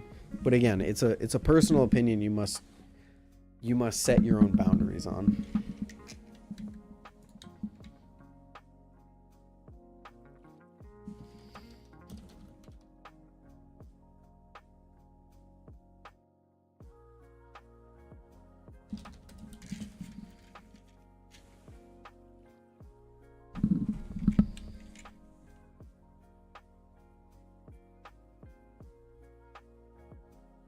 I think it'd be a completely different story if these companies were like completely from the ground up engineering like their own version of the Kraken. But at that point, they just make it's just an original design.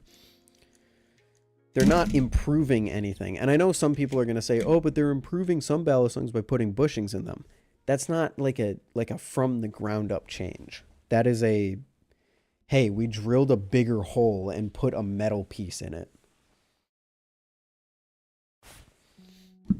Just to kind of reflect what I'm talking about here. Let's let me pull up for you guys the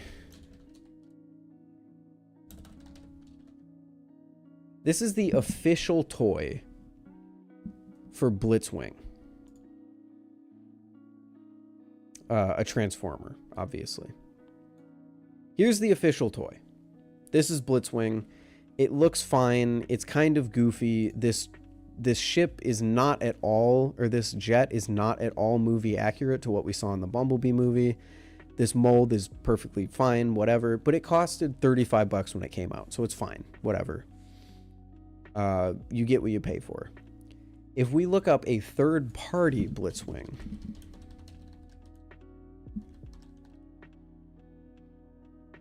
this is a an almost 100% movie accurate robot mode and jet mode, completely engineered from the ground up in one of the most impressive transformations that I have ever seen in a toy.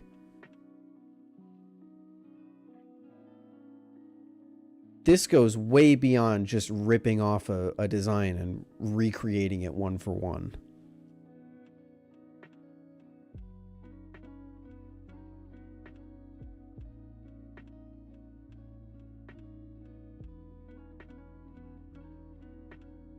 Anyway.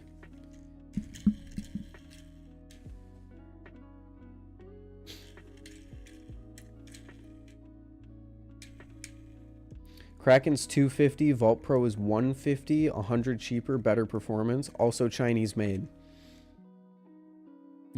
People have to take that into account. You have to recognize that Squid Industries is not only paying American salaries, but it's paying American taxes. It is paying American rent. It is paying American machining costs, everything. China is paying none of those. They are not paying American wages. They are not paying American rent. They're paying for a factory where things can get made in the thousands for cheap. So one-to-one comparing the Vault Pro to the Kraken is incredibly, incredibly disingenuous.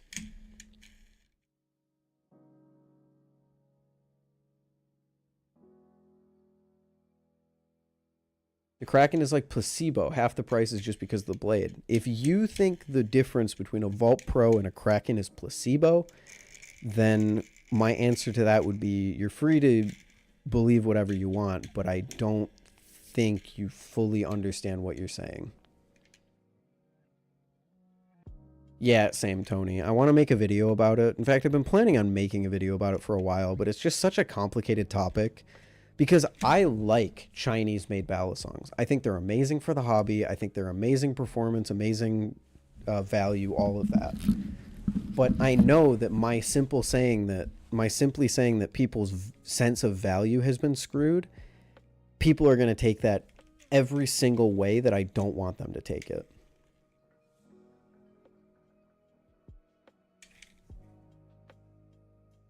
Should I learn all of the Squid Industries beginner tutorials to set myself up well for the future? No. Learn what you want to learn, but start with the basics. Start with your rollovers. Start with your aerials. Start with your fans. Stuff like that. Start with the basics so you don't get left behind later.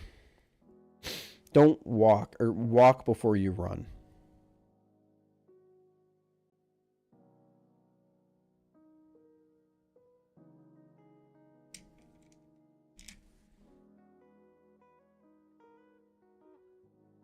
Any tips for learning the choker fan? Unfortunately not, brother. The choker fan was one of the most difficult tricks I ever learned. In fact, I would still say, like a typical choker fan, I don't have down 100%. So, I can't really say I have any good advice for you. Still for the life of me cannot fan continuously. Like, it's only the initial burst and then I can't continue. There is a... Nate, shut it down, homie. Well, I'm not getting into any of that discussion here. You can believe whatever the fuck you want. The facts are that there are facts in that situation that go far beyond your beliefs or your feelings on the subject, and that is not a topic that will ever be discussed on this channel with any sort of level that it needs to be. Go talk to an economist if you want to discuss that, not a Balisong flipper. But the fan actually, there's a lot of people that will tell you that you're doing it correctly. Because a lot of people only fan for the initial burst. Why mad? I'm not. If you think me being stern is being mad, then I think you have a lot of people reading skills that you need to work on. But also, again, you're in a YouTube chat of a Balisong flipper. I'm not here to talk about the economy or what you think needs to happen about China or any of these things. I don't care. Did you ever get Sasori extensions? I didn't. I almost did when I ordered from Zippy, but I have not been able to find the extra funds to warrant it. Because I don't flip my Sasori often, so it's just so difficult for me to spend the 40 bucks on what will essentially just be weights.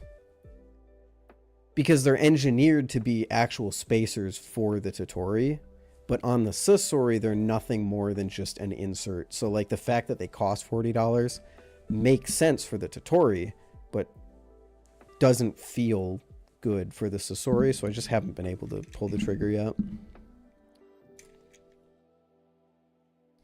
Do you have a job outside of Blade Bias and Chimera E? Yeah, no, I don't do this full time.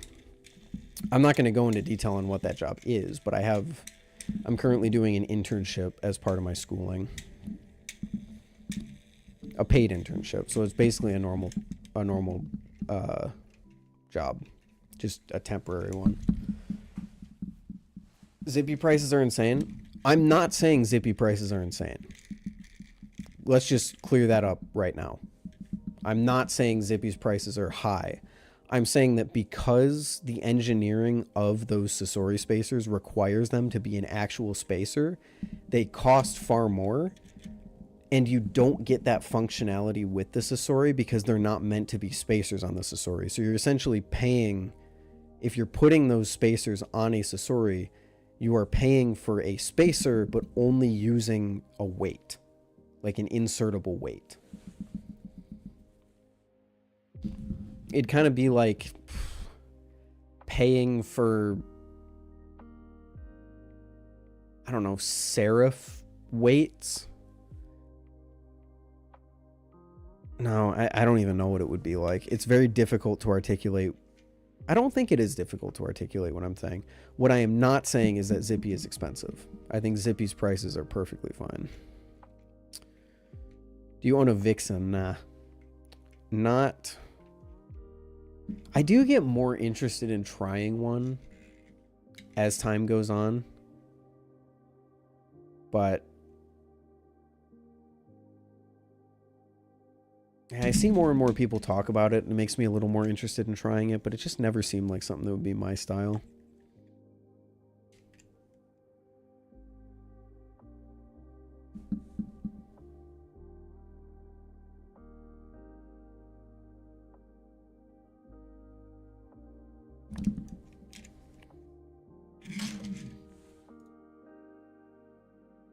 Let me see if I can illustrate what I'm trying to say.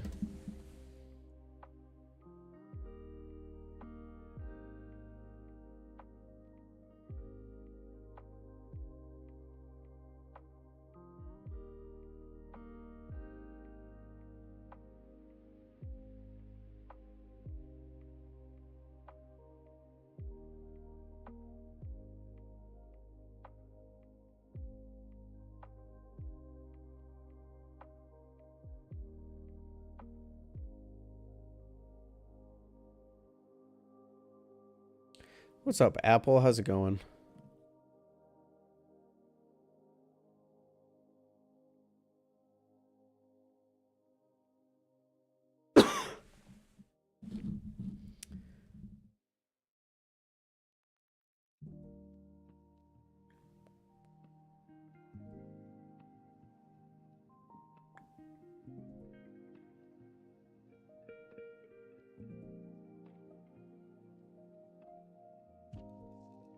I don't know if there is a good way to show what I'm talking about.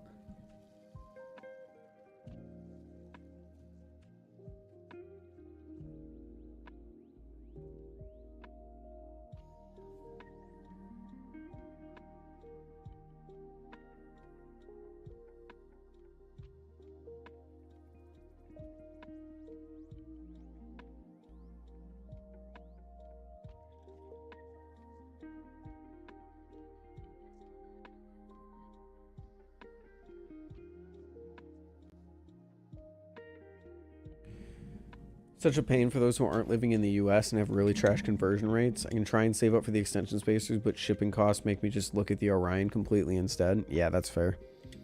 Shipping costs will always be the downfall of everything for people who don't live in the US. Do you own a Bali's Lightning? No. So back when Ty used to run Blade Bias with me, then he was the one that took care of Nabali's stuff. So he did the Lightning video. I don't own a Lightning. I've never even tried a Lightning. That's why you don't really see me recommend it, because I have trouble recommending things that I've never even touched.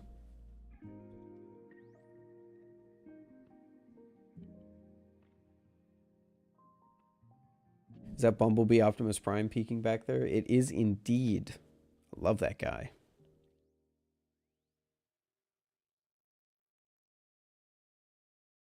Full SlifT trainer inserts was 50 bucks. No tungsten, that's insane. The SlifT trainer inserts were like 12 bucks because they were just Prisma inserts.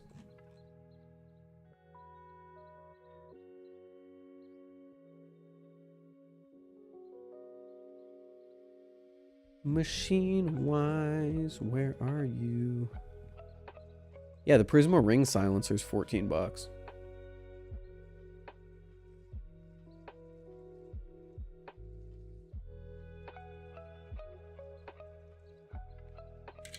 Why did Ty quit? Just a combination of factors. He was just enjoying it less. Didn't want to make videos on it anymore. So he stopped.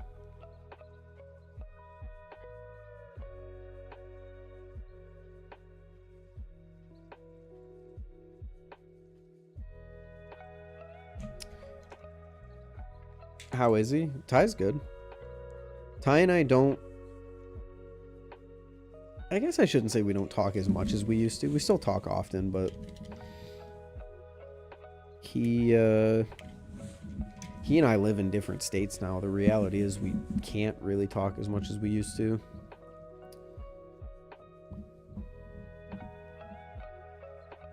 Do you think the Vault Pro is a good option for first live blade? Yes, but I think the Orion is better. I know I just said earlier in the stream I prefer the Vault Pro, but if you're looking for a live blade specifically, it's difficult to not recommend the Orion. Especially considering the Orion comes sharp and the Vault Pro doesn't. I don't think Nabeli's often sharpens stuff. It was one thing they were looking into or something like that.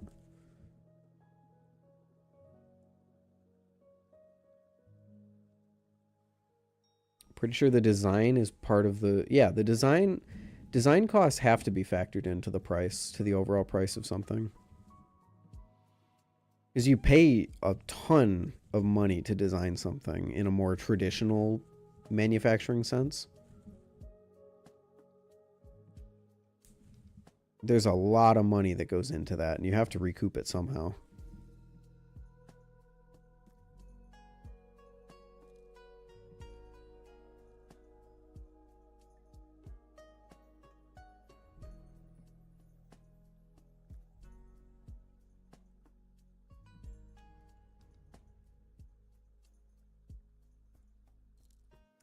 Unfortunately, I do have to agree. I shouldn't say unfortunately, but I'm going to have to agree with Ted on this one. Especially being friends with Tay for so long, seeing all the issues that he had to go through, just prototyping and printing plastic. There is a ton more that goes into it that people realize, and a ton of durability concerns that people don't see coming until they happen. So, again, I don't know where you're getting the figure of Zippy's SlifT inserts costing $50, but I think it is certainly, much like everything else in the Balisong hobby, I think it's certainly much more complicated than people give it credit for.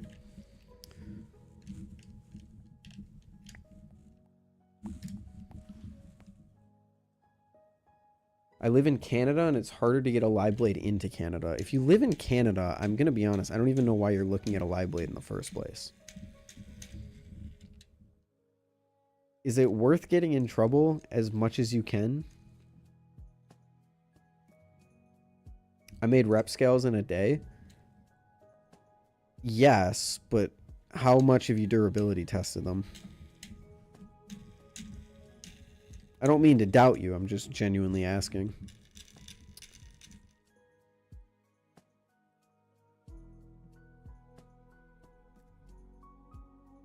Scales are the biggest pitfall to fall into, because you'll see people. Ty even did it. Ty was like, oh, I can make scales easy. So he made scales, put them on his Balisong, thought they were good enough, and said, hey, I'm going to sell these. And then he came into durability issue after durability issue, so much so that he had to cancel the project entirely.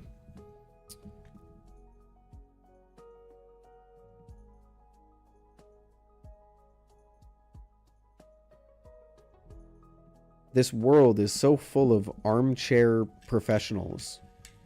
And I'm not saying that applies to this conversation, but just in a wider, more meta sense, the world is so full of armchair professionals who think they can do it better than the people who make a living off of doing the same thing, only to find out that the thing is hard for a reason.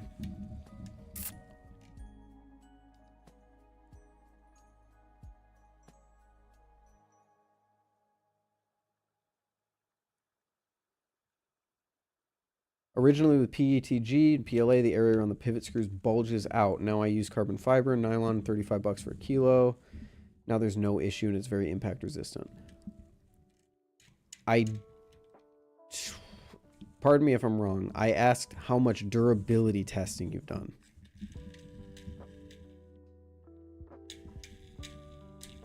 Actual, hey, I dropped it this many times on this material. I slammed it here. I hit it there. Can you 3D print G10 scales? Can you? Part of me says yes, but I feel like also no. I don't know. How about that?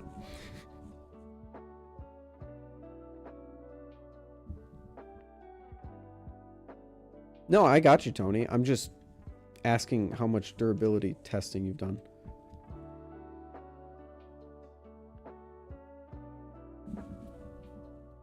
Can't 3D print G10. Roger that.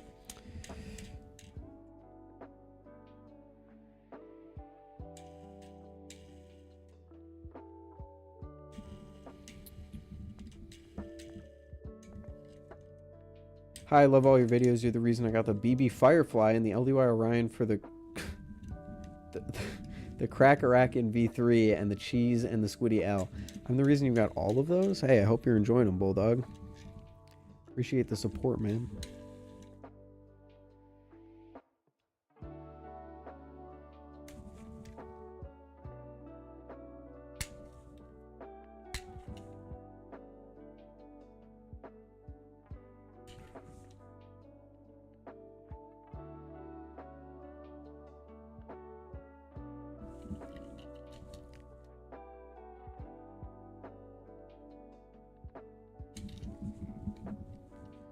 Why are you stuck? Oh, there we go. Just pegged in.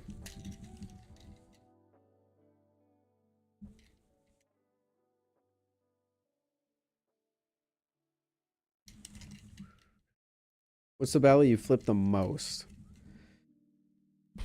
ever?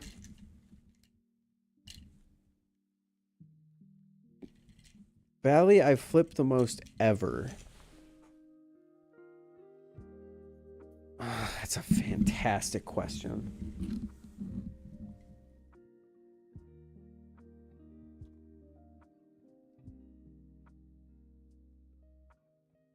Bally I flipped the most ever, probably my Prisma Pro or my Seraph. Bally that I flipped the most recently, the Astra.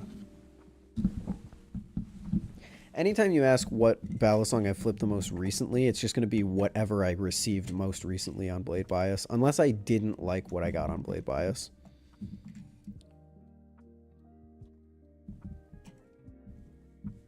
To be fair, none. But I don't flip over hard surfaces. I'm sure it's good enough, but zippy stuff doesn't really come in contact with the ground when you drop your Bally, I think.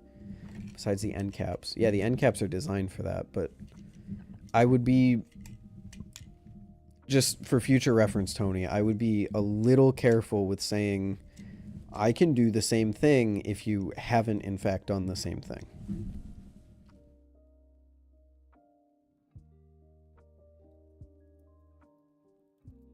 Like, if you had durability tested and came back and said, yeah, I've done plenty of durability testing, then great. Okay. More power to you. I never said I could do the same thing besides scales. So you did say that.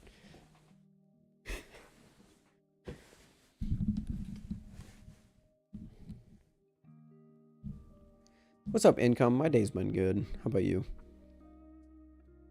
When are you going to do your 2024 Bally collection video? Late December. Are you talking about like the big hour-long go through my collection video? I'll probably do that again this year, maybe.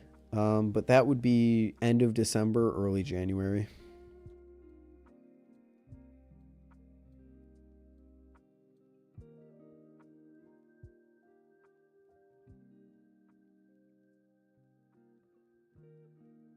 Inserts and scales are different. Inserts need to be more precise. I could probably figure it out, but it would take longer.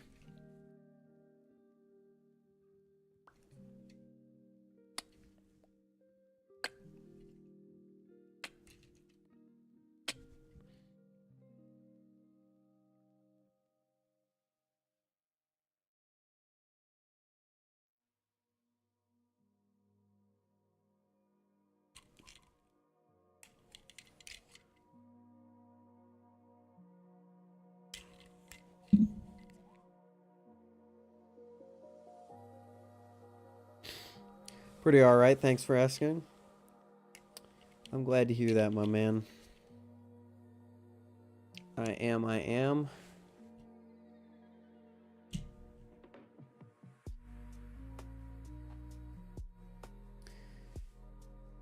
Whenever I try to post a butterfly knife video on my channel, it gets removed. Is it because I'm a kid? Yeah, it's because you're under the age of 18.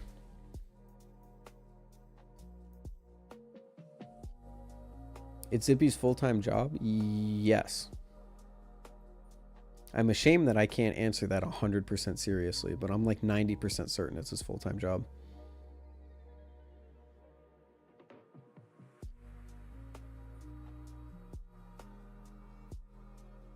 Love to see the video talking about the whole collection again, just seeing how opinions change and such. Yeah, that'll happen. That'll happen at the end of the year. After, it'll be most likely after Bally Awards, after like Christmas rush is over. Because we got to talk about stuff that's good for Christmas. I'm gonna plan on hopefully doing like a whole push of like, here's the best ballad songs for like Christmas stuff or whatever, just for people who are looking to buy a ballad song for someone in their life who might like ballad songs. Then again, I feel like ballad songs are kind of a psychopathic gift given how much they cost. That's the other thing about getting into Transformers. It's been really nice to be able to, like, someone asked me, hey, what do you want for Christmas? I can just say, here's a $20 figure you could get me. I don't have to feel ashamed for saying, here's my hobby, but the hobby costs $200.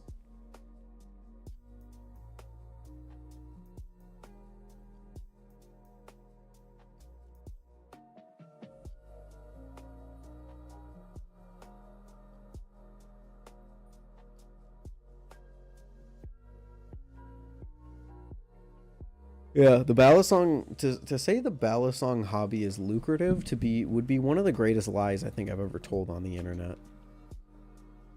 Are you gonna get any Ballies for Christmas? Certainly not, no.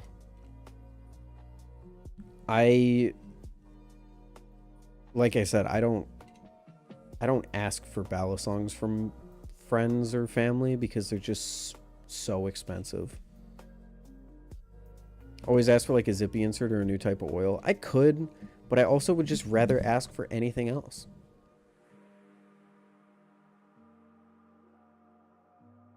Balisongs are not, as unfortunate as it is, Balisongs are not the main way that I spend my free time anymore.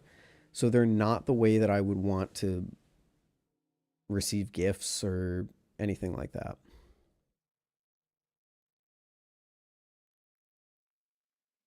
Ramsha, you're on your last Kuno? Congrats, dude. I hope it sells soon. Prisma Blade Insates. Wow, how did I fuck that up so badly? Prisma Blade Inlays. 14 plus 5 for hull, which is just plus 5 for hull.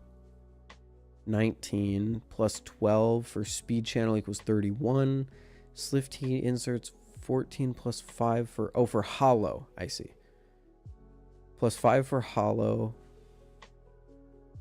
We're at 19 plus 12 for speed channel 31. SlifT inserts 14 plus 5 for hollow.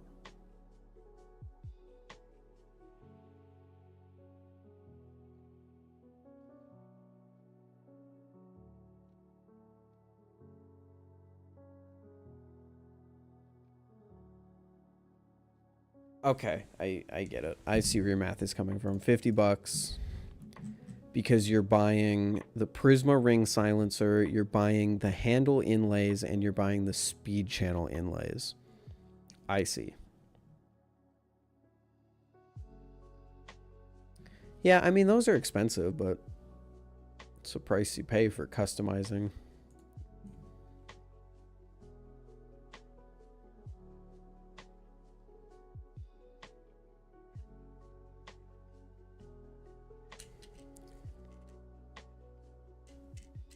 Can you imagine asking for Kanto oil for Christmas? That'd be so funny. You know someone will, Kanto. Someone absolutely will.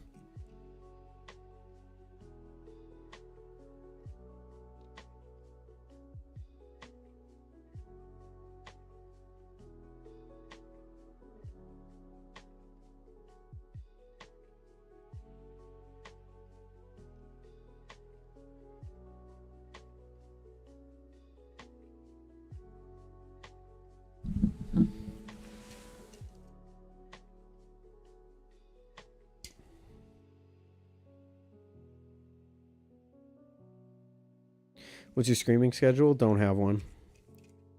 Best way to figure out when I'm going live, join the Discord and set yourself up for notifications for when I go live.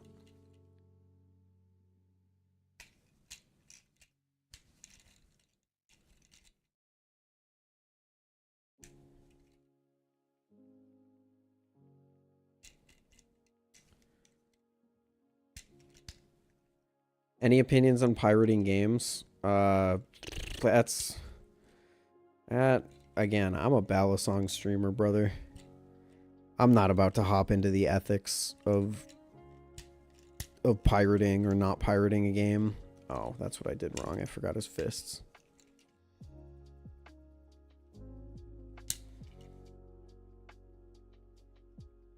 I think there is something to be here. I'll give you the most surface level take that I can.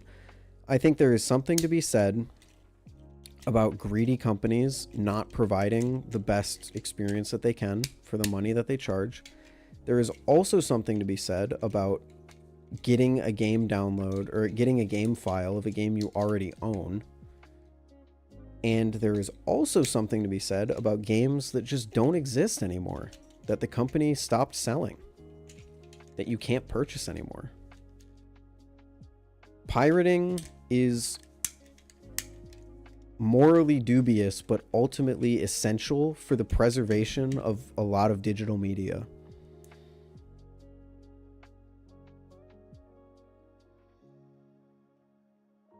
I totally would download a car, though.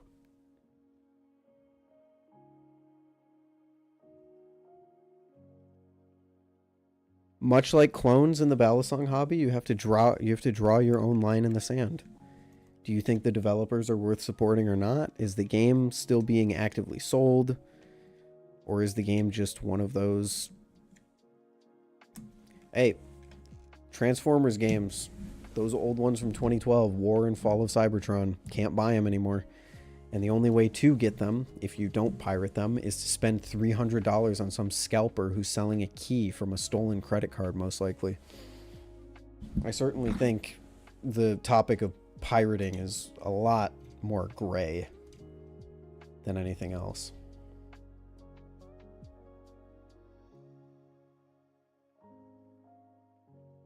Have you tried Superfly inlays? I have not. I don't really have any interest in them.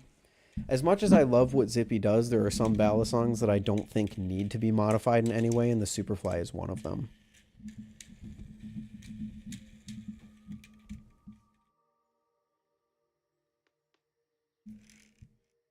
The beauty of the stuff that Zippy makes is, and I think it's clear that we won't be installing the Orion spacers today. Sorry, lads. I'll figure out a better way to do it, and a way that won't take me until 1 a.m. to set them up. The beauty of what Zippy does is they're optional. If you want them, they're there. If you don't want them, you don't have to get them. So, yeah, the Superfly, just a Balisong that I don't really think needs the upgrades. I'm also not looking for the customization of them.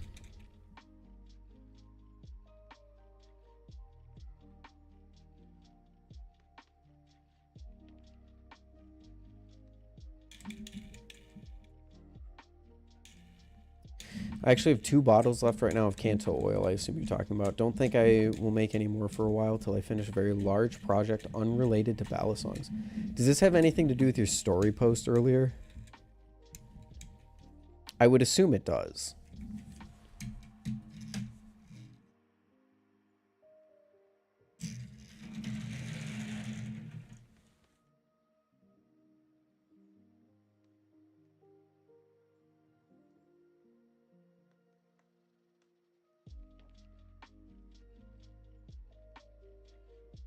What do you think is better, the BB Superfly or the Raken trainer? You're comparing two, as I always say, you're comparing two entirely and disproportionately different Balisongs.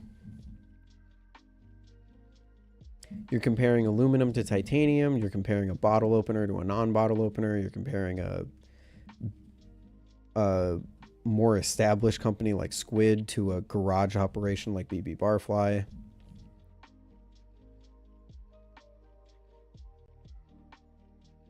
If you know any skilled 2D animators, let me know. I could not possibly imagine what you're cooking up over there, but I hope it goes well for you.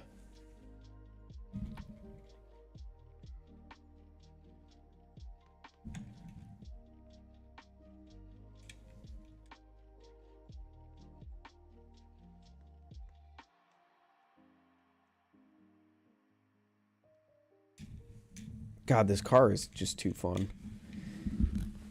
Good night, Mr. Blade Bias. Good night, Bulldog. Have a good night.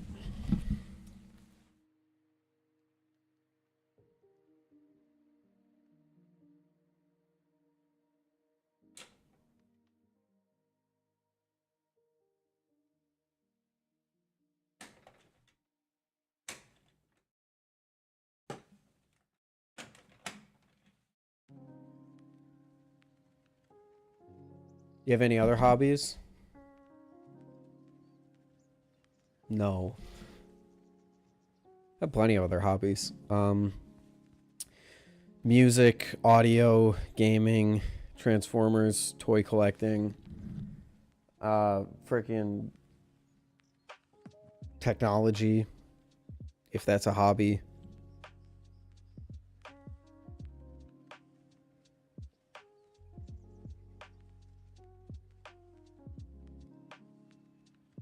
Is other hobby true?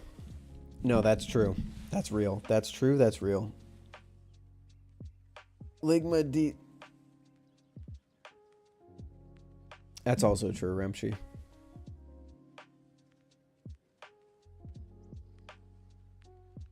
Lego can't really. Lego,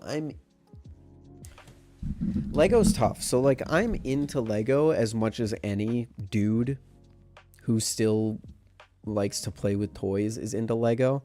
But like I don't actively go out of my way to collect them, if that makes any sense. I just there's each set is so expensive. And building them is fun, but it's not something that I often seek out.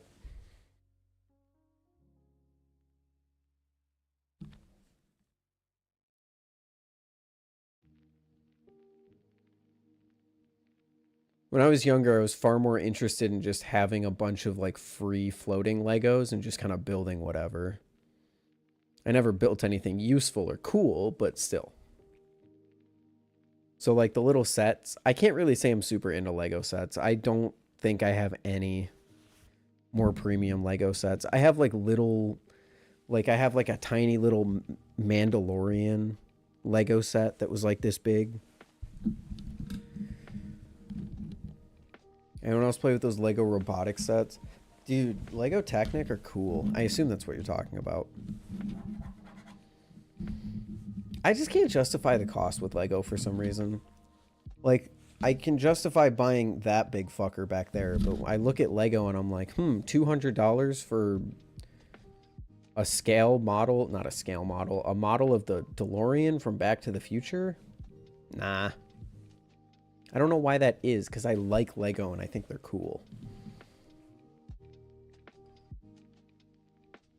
I think it's just partially the fact that there's no play factor with Lego.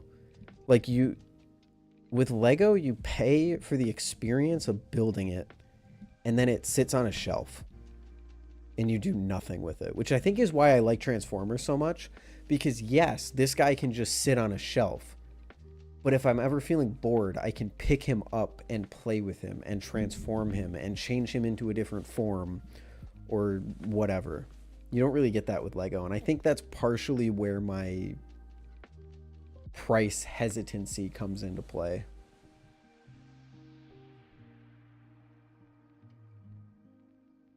I don't know, though.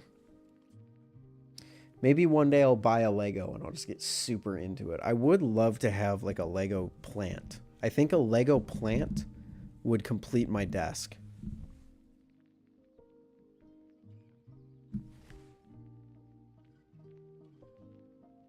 Like a little bonsai tree or something.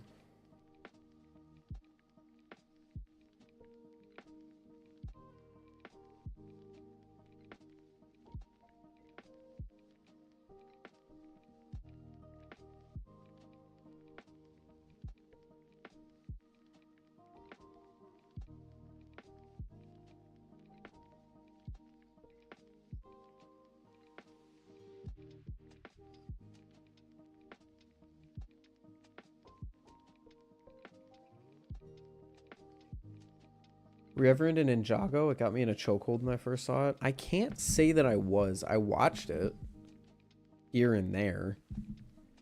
I thought the ninjas were cool. I think I have a few. I have like the blue ninja minifigure sitting around somewhere.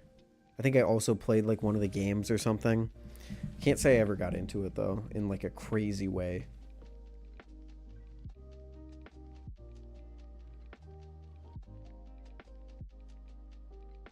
My chokehold obsession when I was younger was Transformers. That was the thing that I watched on TV, consumed, played with toys of, asked for Christmas or birthdays or whatever. And then after Transformers, it was video games. It was like, you know, playing games with friends or Minecraft or whatever.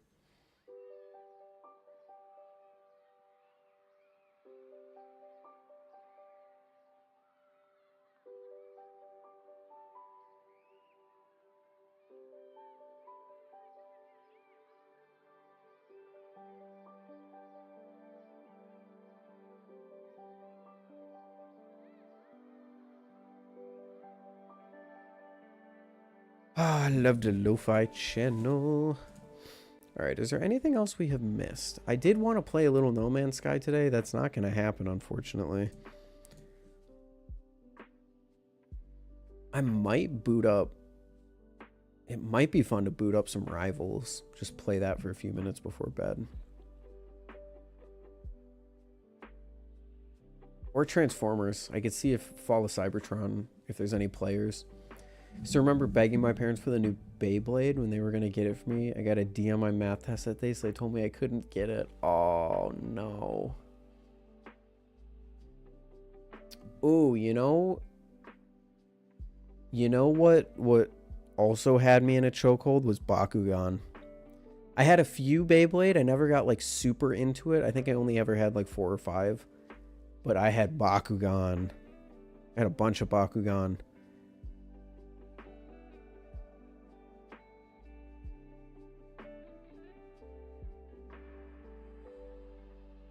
It was an obsession of mine too, Transformers, but I'm like half a decade younger than you, so I started on like Robots in Disguise. I'm sorry.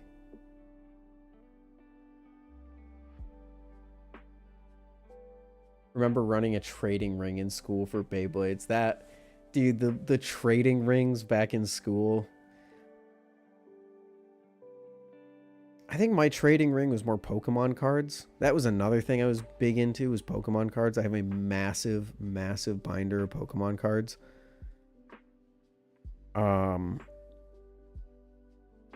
Gosh, you guys are dredging up so many memories that we like low-key forget about. Yeah, I'd say my big 3, Transformers, Bakugan, Pokemon cards. And that was kind of like my big trading thing. The big controversial trading thing in school was silly bands. Eventually getting so bad to the point where they got banned.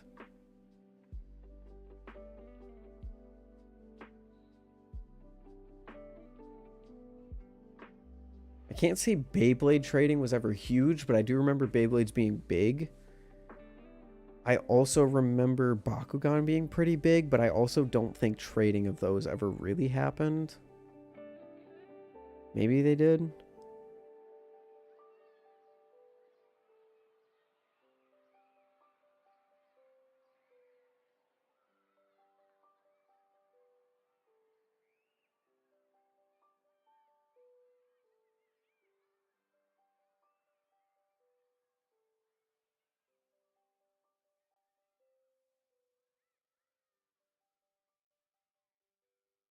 It is really sad being a fan of all of these things when you were a kid. And nowadays, like, I can't believe I'm saying this. Bakugan and Beyblade still exist. Like, they're still in stores. But we get to the point where, like, you see them in discount stores. So I went with one of my friends to a discount store, and they bought a Bakugan while we were there. It was like $3 or whatever the fuck. And it was like, damn. The stuff that used to be so huge when we were kids is now getting reduced to like the bargain bin. Although, again, like I said, you can still go into a Walmart and find Bakugan and Beyblade, which is crazy, and Pokemon cards. Although Pokemon cards makes more sense because people legitimately buy them to invest, which is just... Stop using toys as an investment vehicle. It's the same bullshit with Triptychon over there. People will buy one just to turn around and resell it for $300 later on down the line. Let me know if you want to run some Rivals. Hell yeah, Remshi. I don't play video games often. When I do, I'm usually alone, but I'm sure we can figure something out. I am so dog ass at Rivals. It is something special.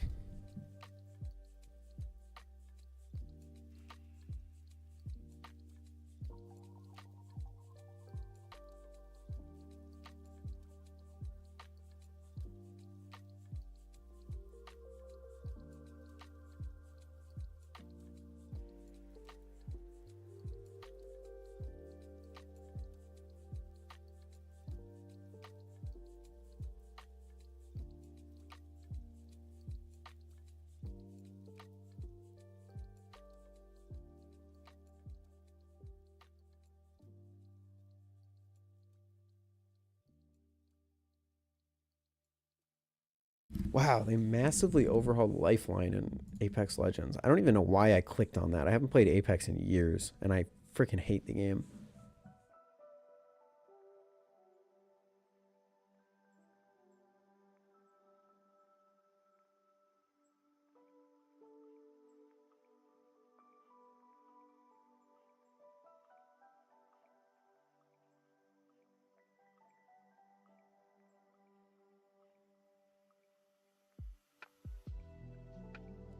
I'm gonna do something. We are gonna do something. I'm gonna see if this game is even, if there's anyone even playing this game right now.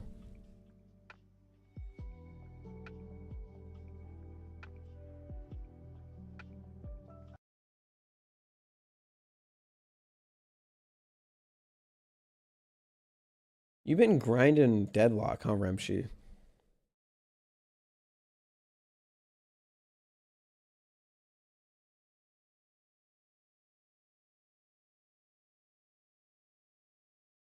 I just sold my old Pokemon cards to buy my Hydraken. Damn, bro. Hey, old hobbies make way into new ones, but I hope I never sell a toy or something like that to fund a Balisong purchase. Haven't touched Valorant in months. I wish I could say the same. I just touched Valorant like a week ago.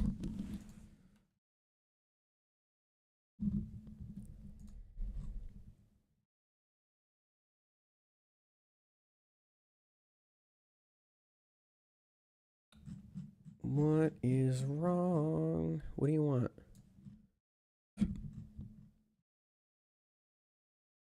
An instance of the game is already running. I can assure you that it isn't. There we go. What's up, Jarhu? I'm addicted to Deadlock. I wish I got into Deadlock. I think I still could get into Deadlock. It's just it's a difficult game.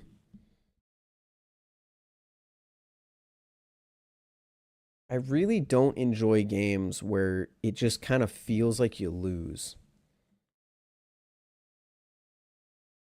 Sold the PSA 9 Armored Mewtwo to fund a Ford Focus. Funding a Ford Focus, that's understandable.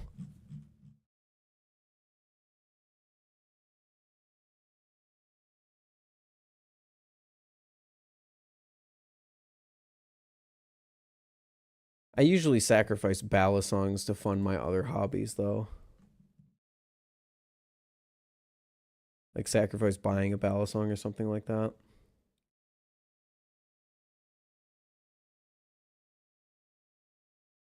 That is what makes me interested in maybe playing Deadlock, is the fact that it is so movement heavy, which is really cool.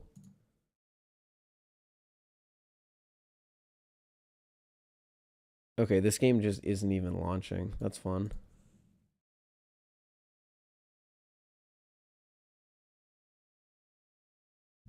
Maybe if I...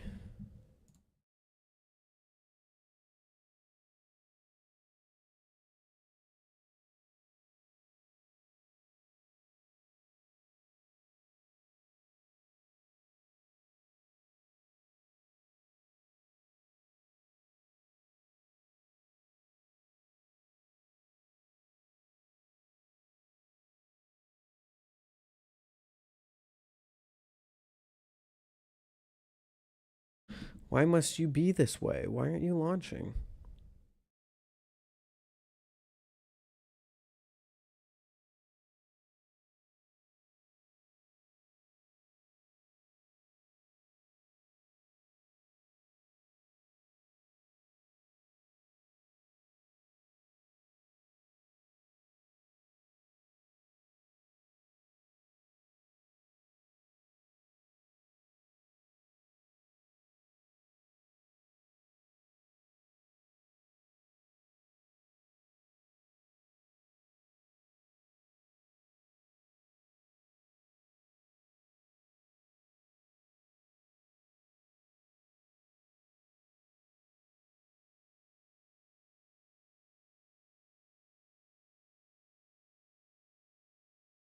Huh. Maybe I'll just wait, maybe? I have no idea.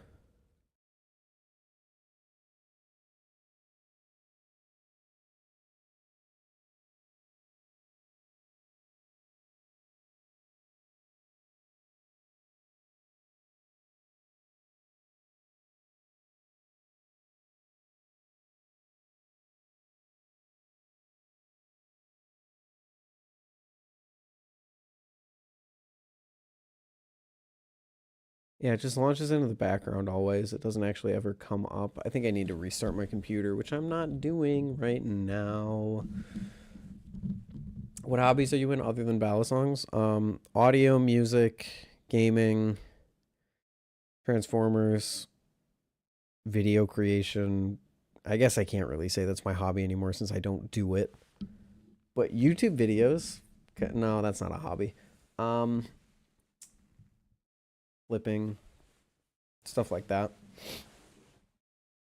I really enjoy getting into games and getting better at them, and I also really enjoy music and audio gear.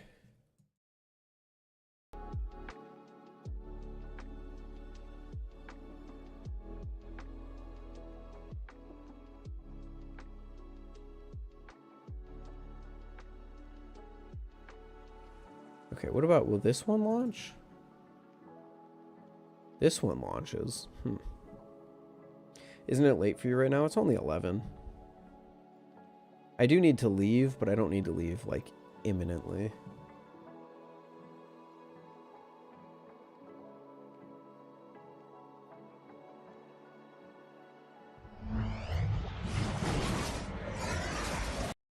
Mute my desktop audio so you guys don't get destroyed by random noises.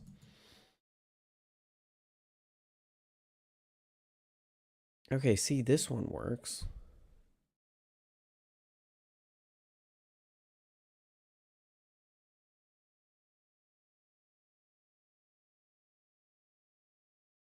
Every Balisong creator owns an electric guitar, and I'm the only one who can't play one.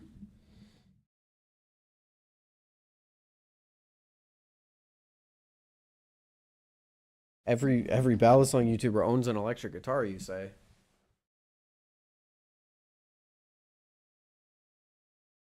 Hey, my fault.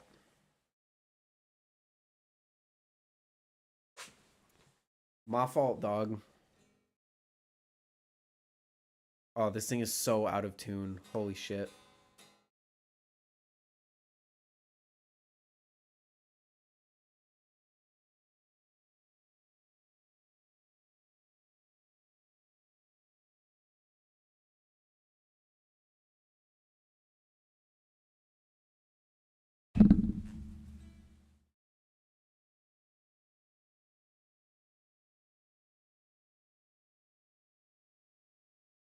Yeah, but I'm one of the only Balisong YouTubers who probably couldn't play that thing.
You just got 3 fortunes and 1 fortune cookie. That has to be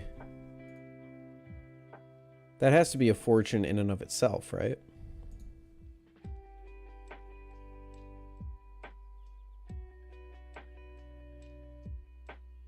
Yeah, I don't know why this game isn't launching. Whatever. I'll figure it out at a later date. I think it probably just needs a computer restart. Or maybe it's interacting poorly with OBS for some reason, but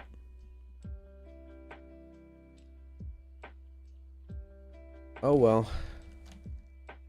Oh well, oh well, oh well, oh well.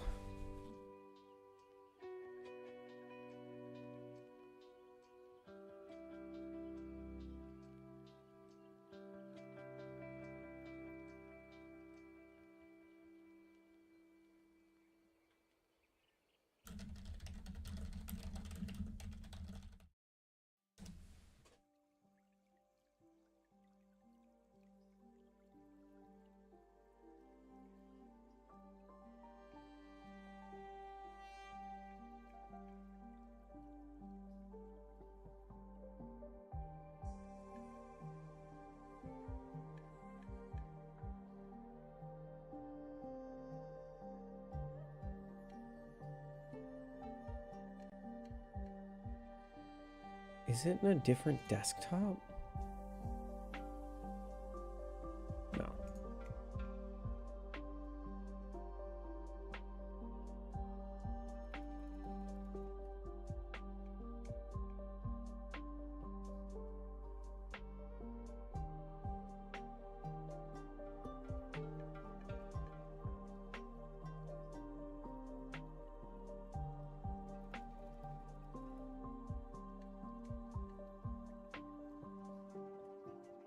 I also don't think I could tell you the name of different notes that I hear.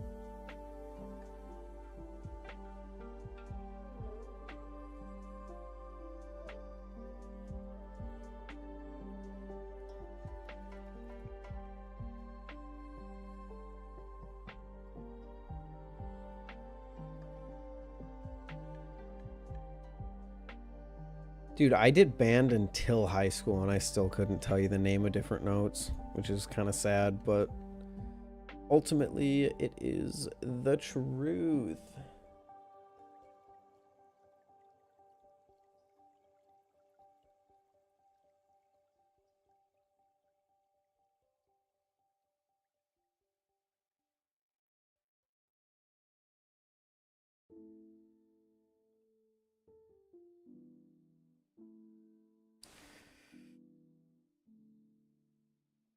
Yeah, I played the trombone in school.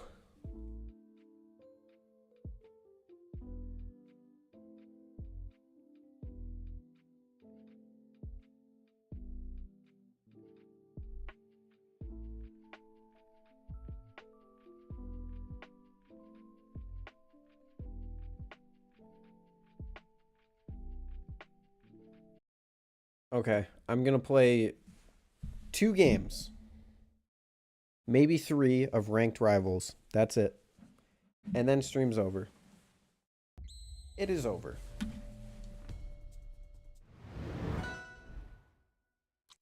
This is what we're doing.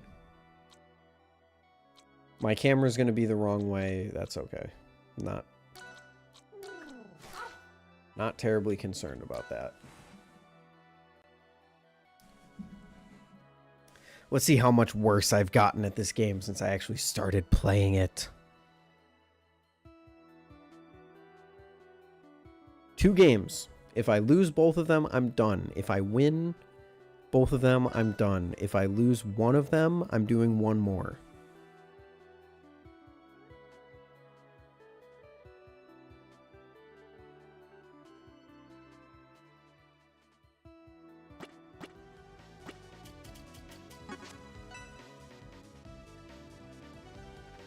Got my right tag. Controls are good. Okay. Let's go.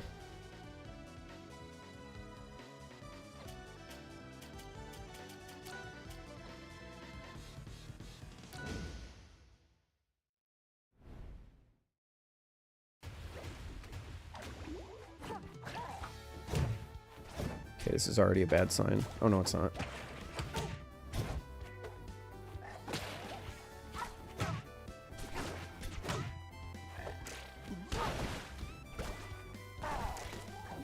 shit. Ooh, the blood red bubble is interesting.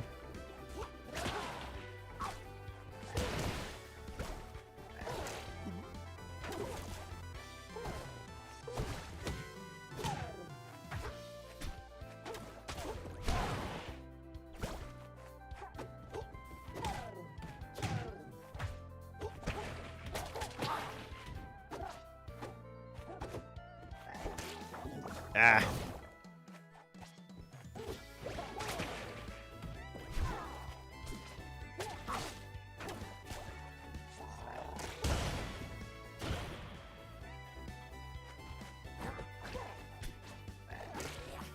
I feel like this Rano is not very fast. I also feel like I'm not very fast right now. Oh, yeah. Yeah, he deserves that one.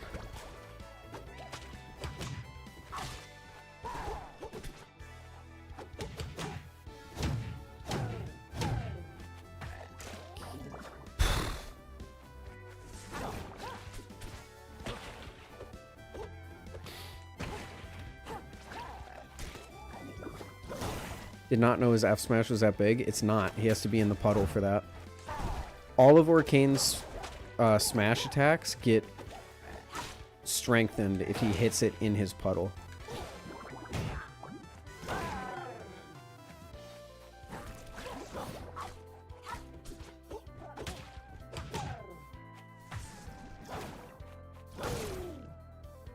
Oh, that kills. God damn it.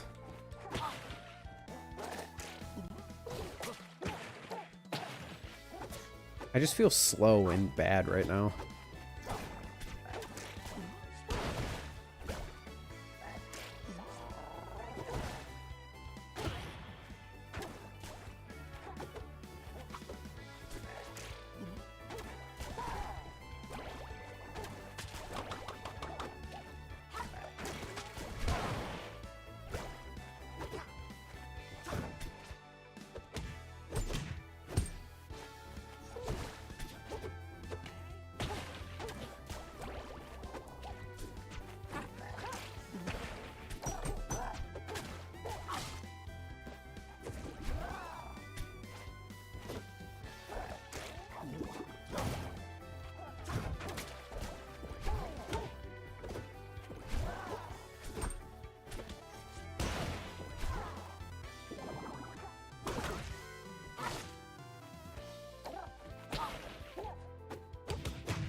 Oh, I thought I air dodged that. Okay, not good.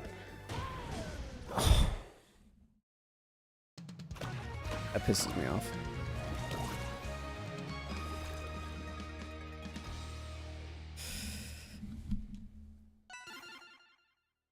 Catch these frog hands. Okay, maybe I'll have to get into a game with Remshi and Ty when I'm done with my ranked games. I'm doing a best of 3 ranked run. I want to win something.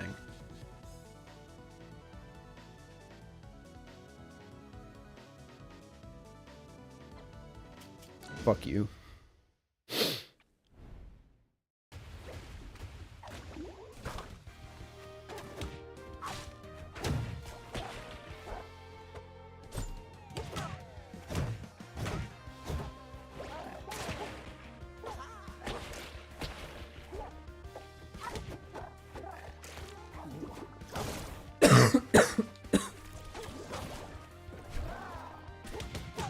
What?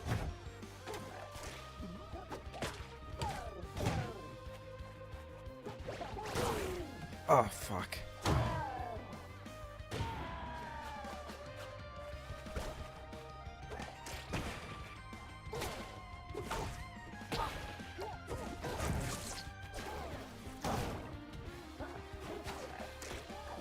Bro.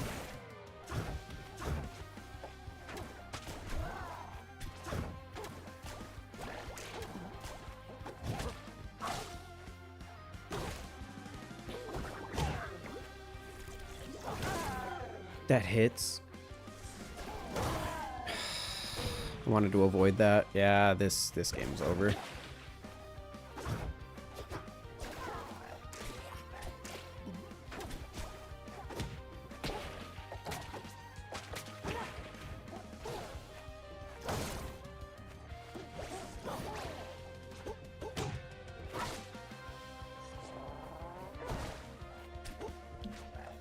What? How did that not hit?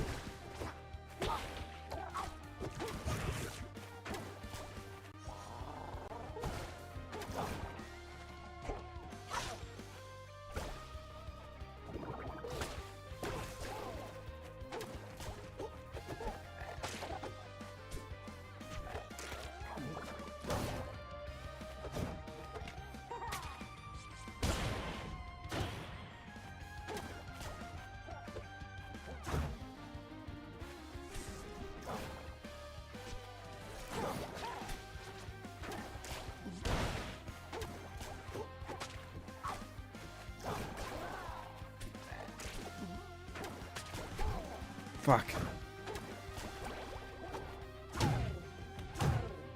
Nope.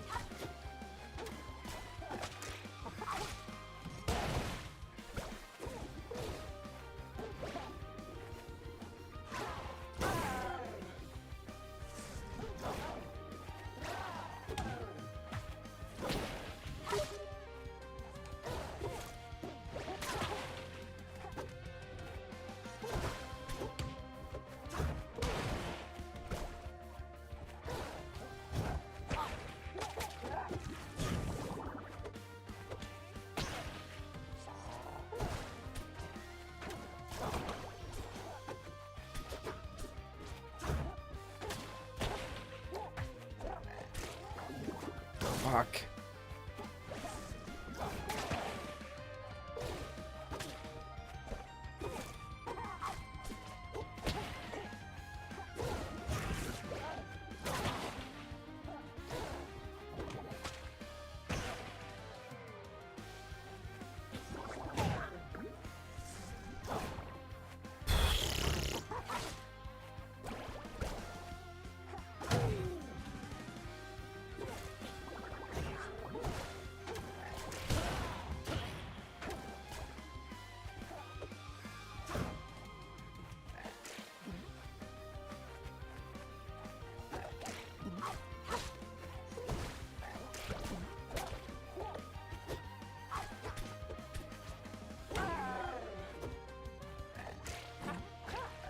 No!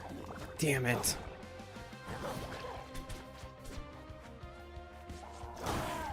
And it's over. Oh,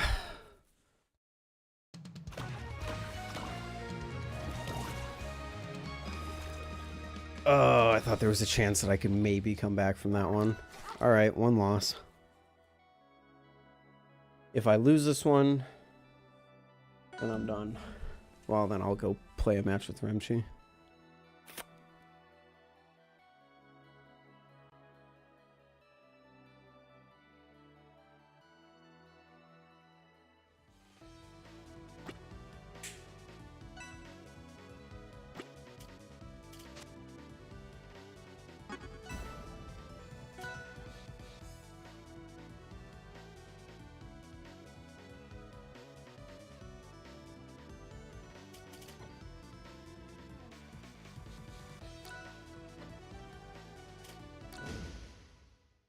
Oh, it's a Clarin. Yeah, it's over.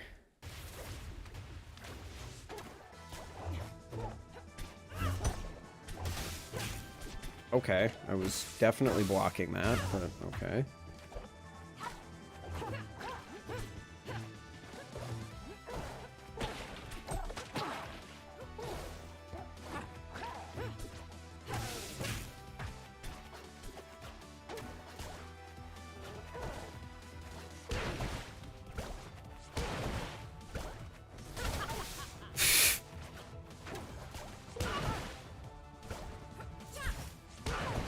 Average Clarin main.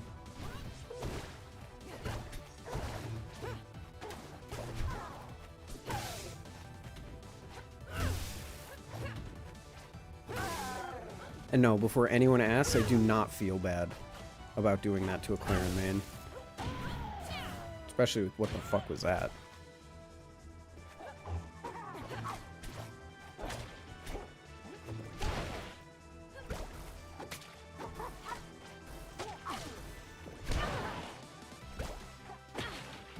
I will never feel bad about using dirty tricks on a Claren main.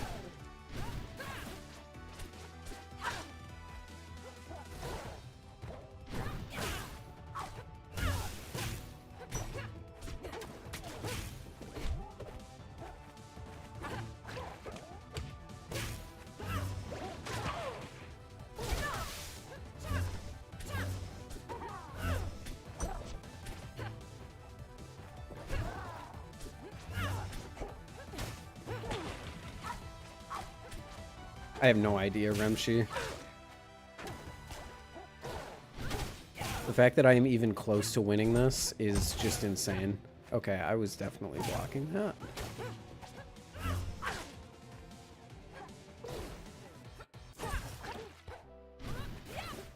Oh, I could have ledge guarded her ass. Fuck you. You're dead. You're not dead. Now you are.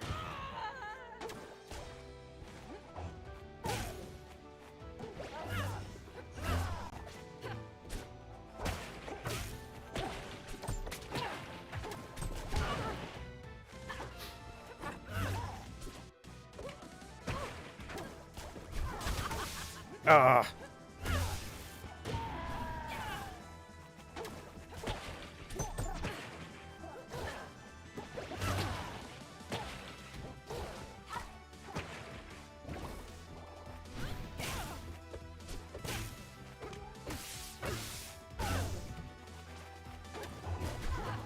Fuck.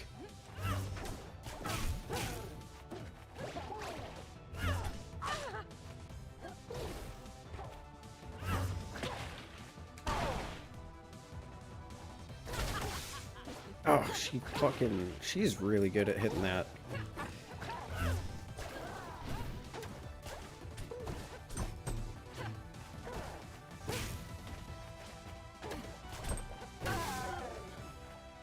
I should probably finish her off the way I started.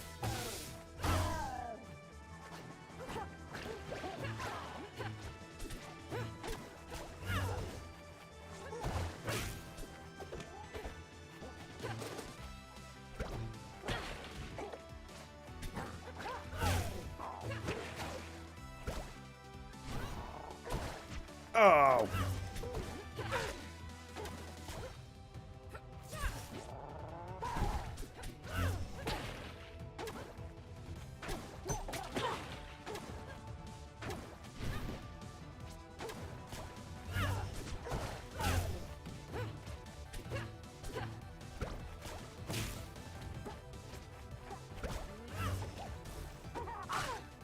See, oh. Okay. Literally just fishing for counters all game. Yeah, I didn't play that anywhere close to well, but I don't know what she was doing.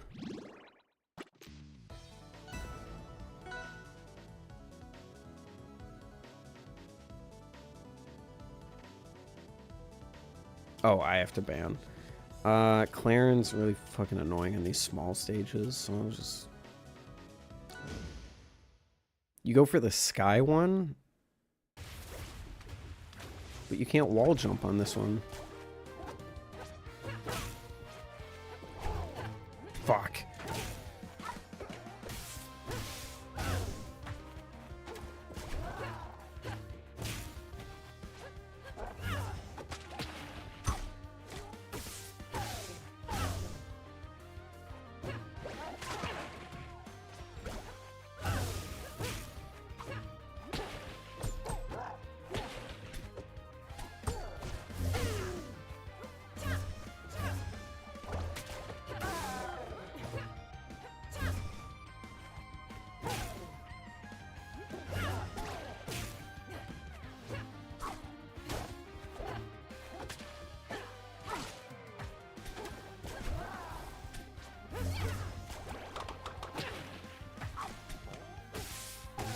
That grab distance is insane, I feel like.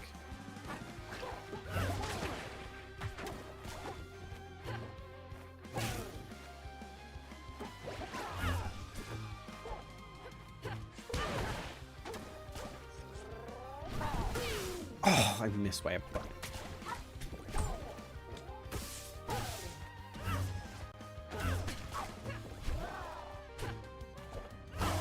Shit.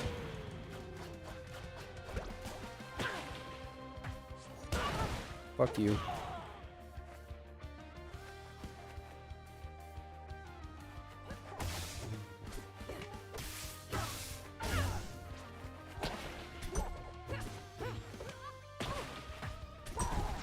The thing that makes me laugh so much is that people in this rank like dash dance and teabag as if like they're doing something, but the reality is they're in like the bottom fucking 5% of players. Because I am in the absolute elo hell of bronze.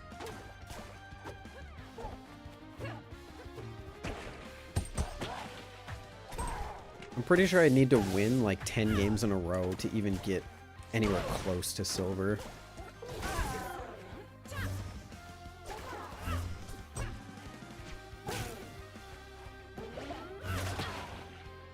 And people just don't learn playing against Orcane. Yes, you can attack me when I'm in that. Definitely keep trying to do that.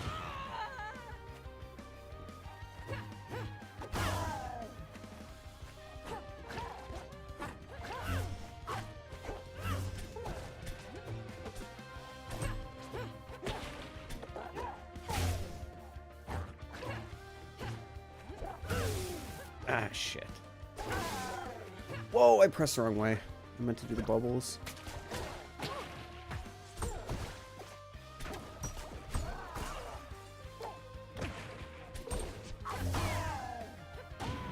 Oh, that kills. Shit.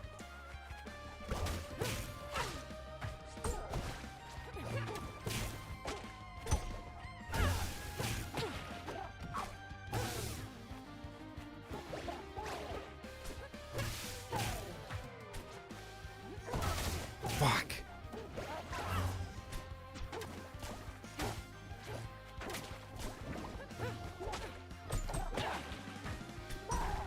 Okay, this has to be on my terms. I need to...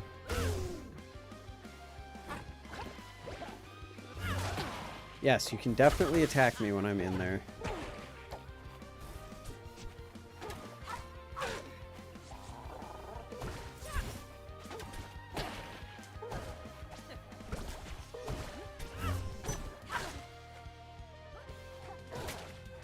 Fuck you. Yeah, the clear drop jab on the third one every time. I know it's really stupid to do, but sometimes I literally just spam jab someone running a shield because they just drop it randomly. Alright, I gotta do my best of 3. We won one, we lost one. And then I'll go with you, Rimshi. Oh, you got... Okay. You got squad waiting on you. Let's go.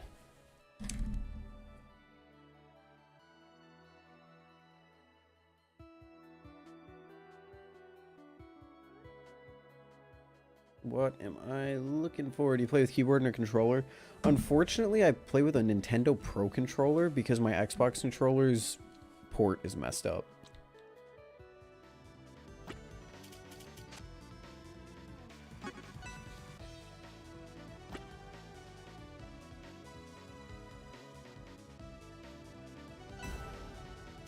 And of all the companies, I didn't expect Nintendo to create a controller that actually had a good connection on it. Because they used USB-C instead of everyone else using micro USB.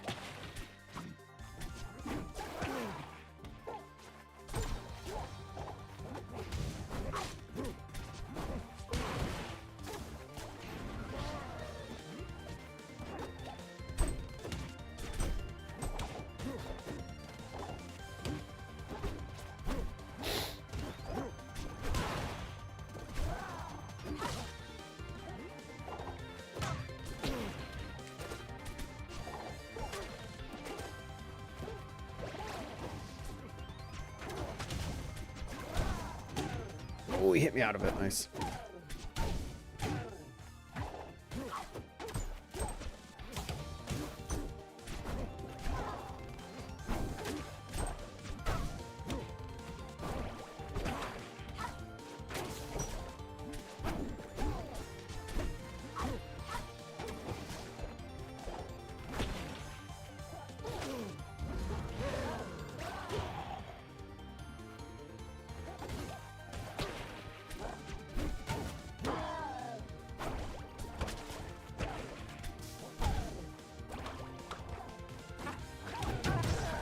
Oh, nice.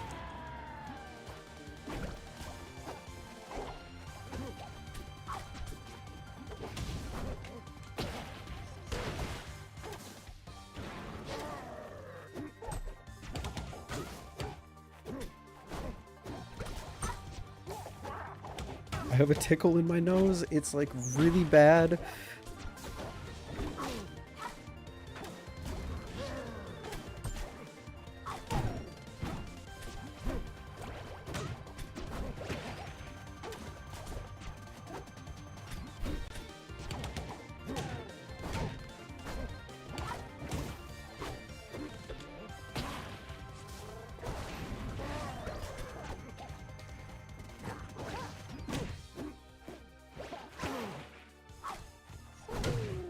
Ugh.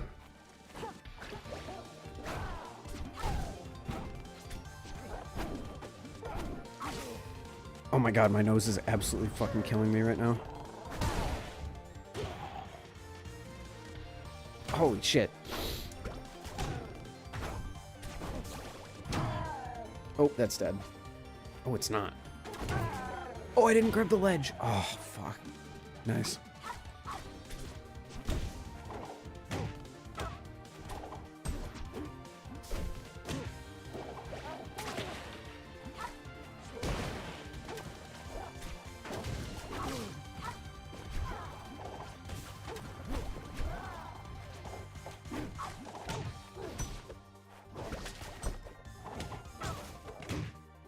Oh my god, Ramsey got the crazy combos.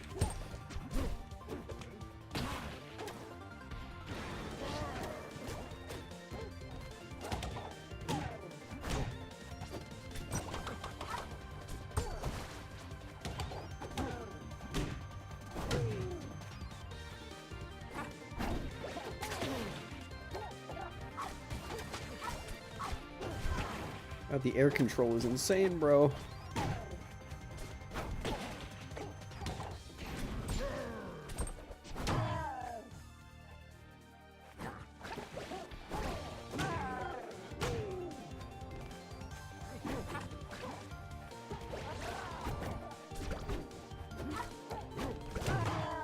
Oh, I should have up-bead.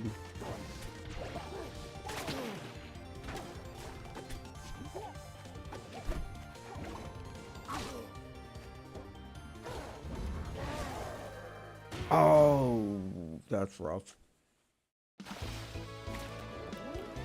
Dude, what is up? Fuck, my nose. GG.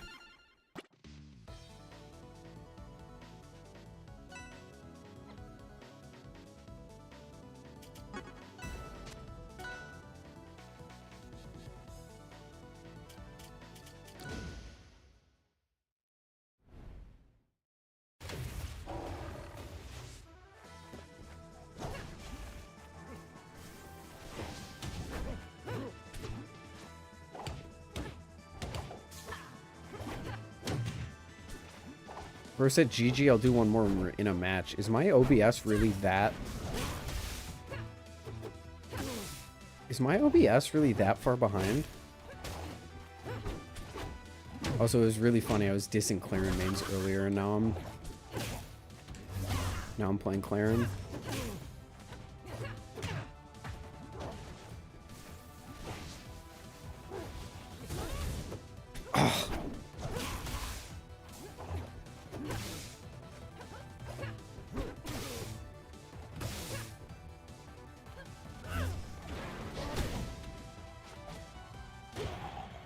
I don't even know what I just did. I'm so sorry, though.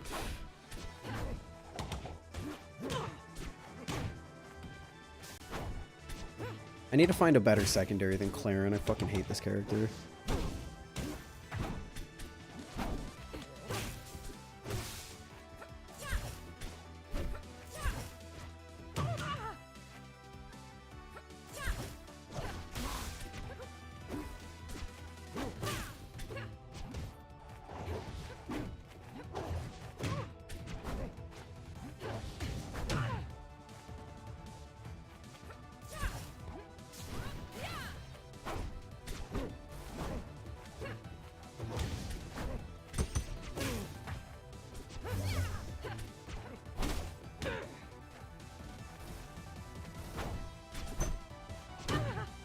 Oh, that's dead.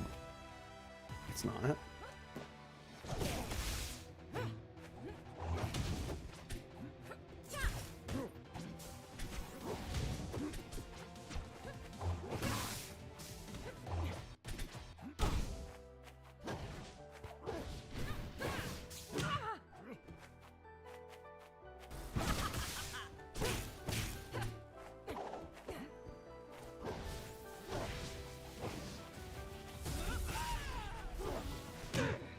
Oh, I didn't know you got stunned after doing that.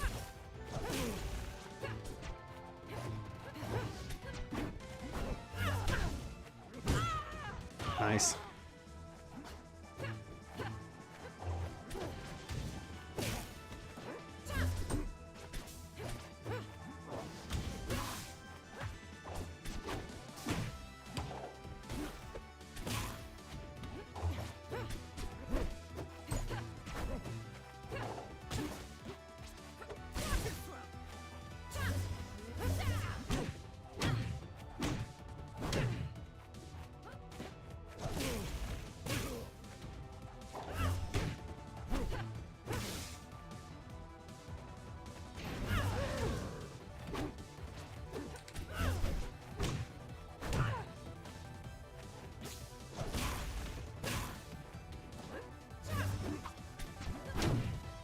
Oh, nice.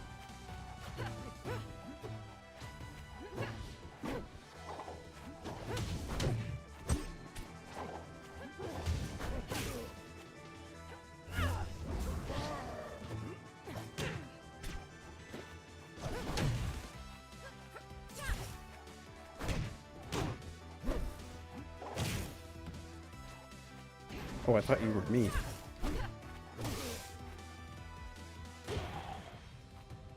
Alright, it's gonna be a hard fought comeback because I am bad at this character.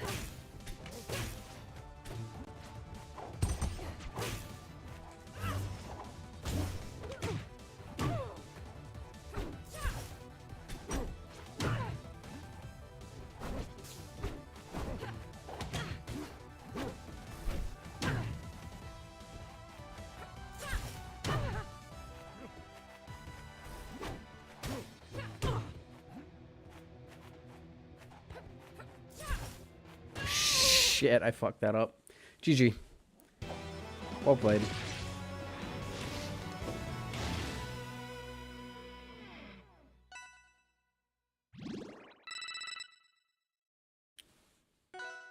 All right.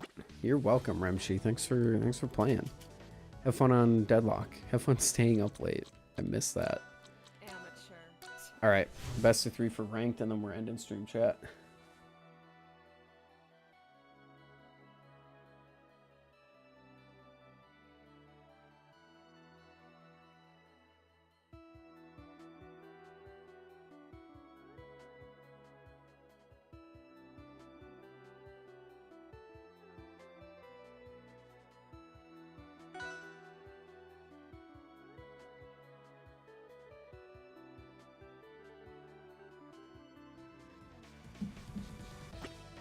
All right.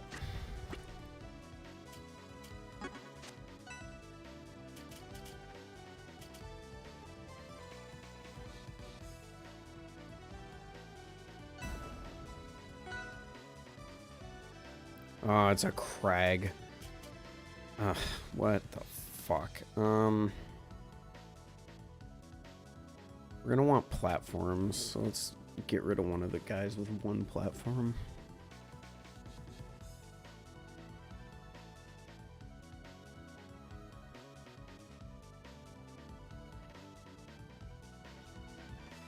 Krake is the worst character in this game. Not because he sucks, but because he sucks to play against.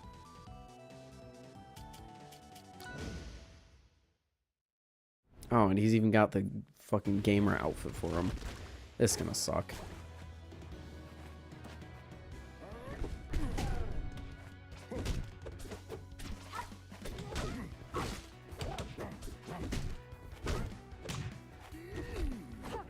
My wind-up time for my animations isn't even good enough to hit him before he just hits me. Okay.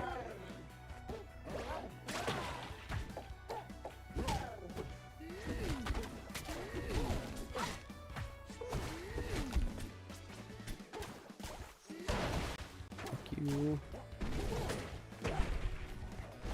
gotta bully Krake off stage.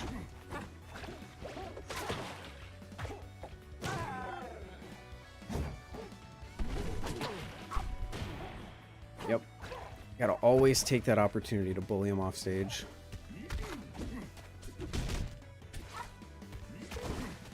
Oh, that didn't hit.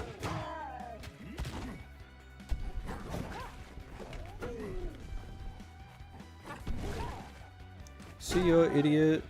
I can just teleport through all of your bullshit. Okay.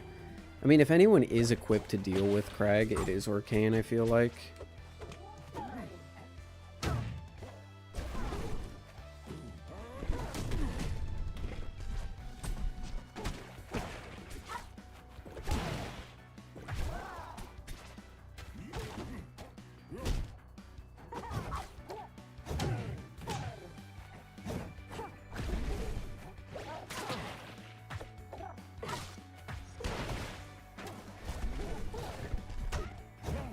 No.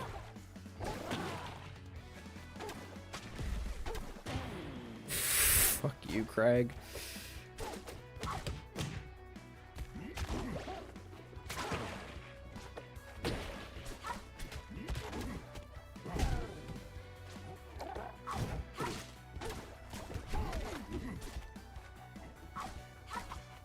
Come on, let me hit the damn thing. Fuck.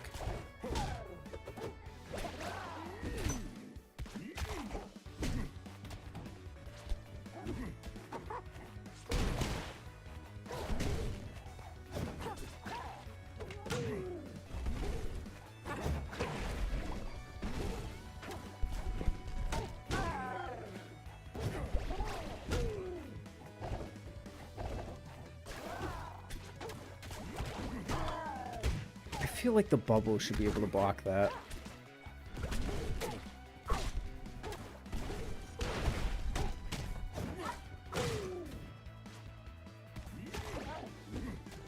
Fuck you, Krake.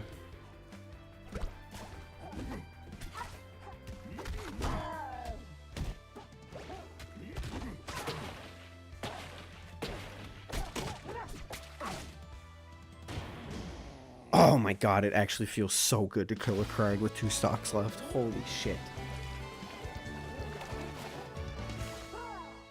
Holy shit, it feels so good.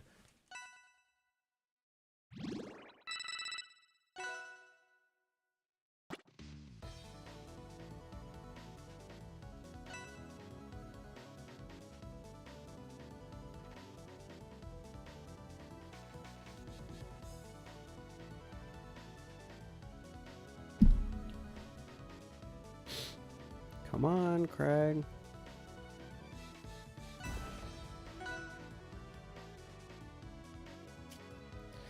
Ban 2 stages. Ban this one and this one.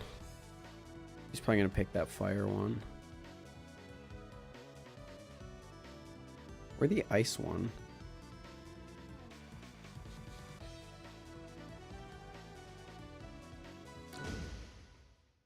Okay, picks a neutral stage because I think he ran out of time.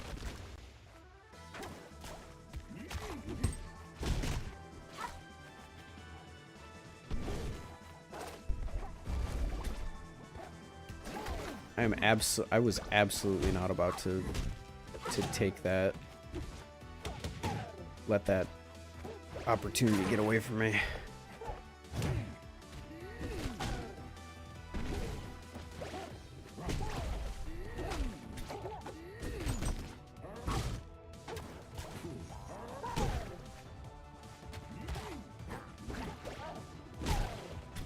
What? What?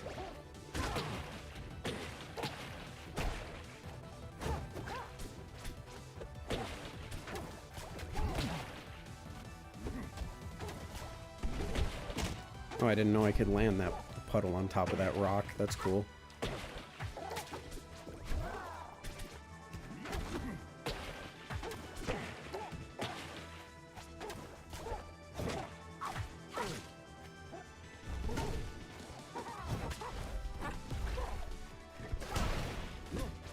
It's so bullshit how I can get head out of that.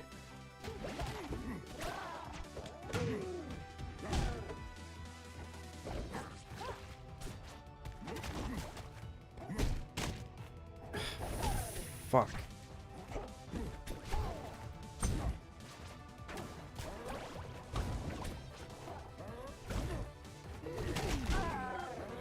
Didn't grab my puddle.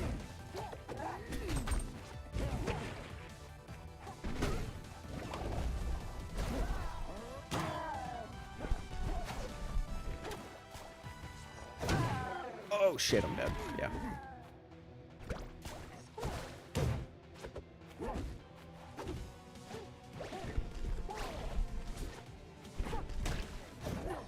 See, how does that work?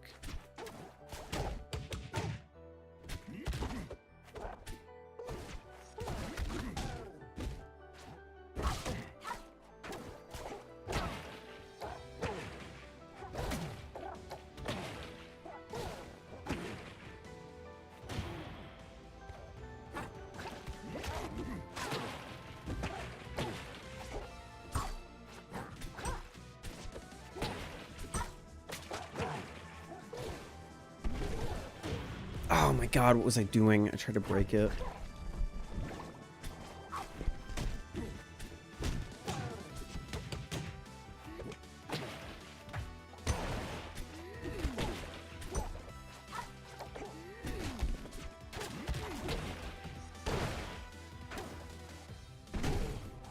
What the fuck?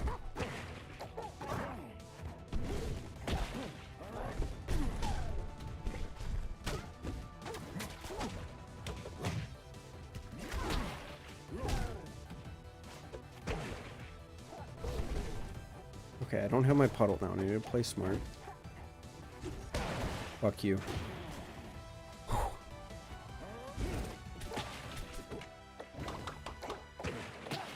Oh, I forgot my up throw is fucking broken.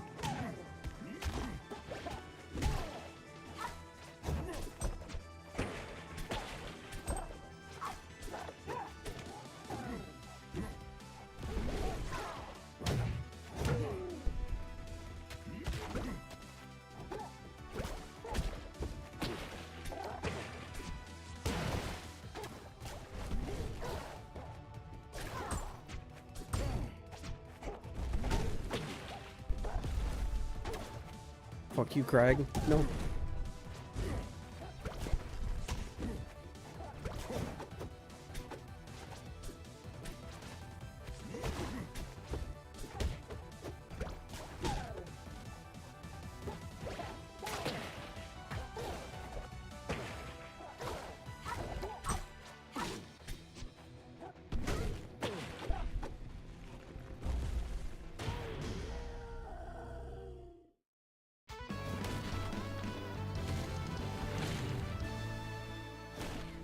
Oh my god, what the fuck is wrong with me? I pressed the wrong button. I meant to teleport.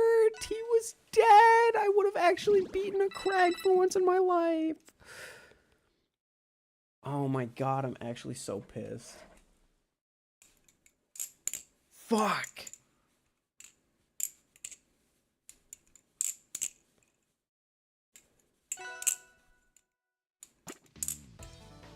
I like accidentally fast fell or some bullshit.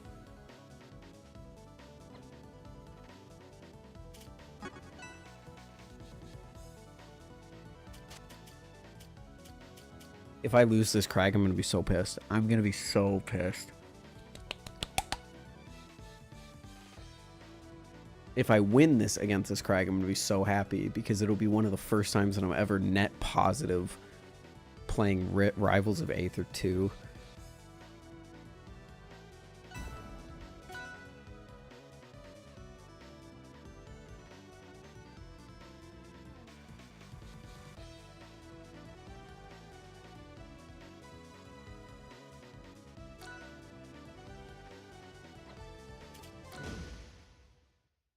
We're going straight to the place where you can't wall jump back up, you overgrown rock.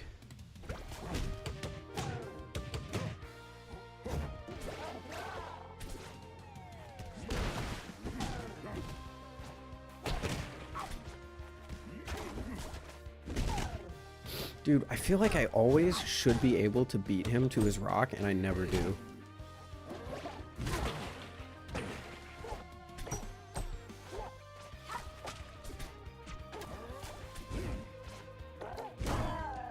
What am I doing? What am I doing? What am I doing? I died.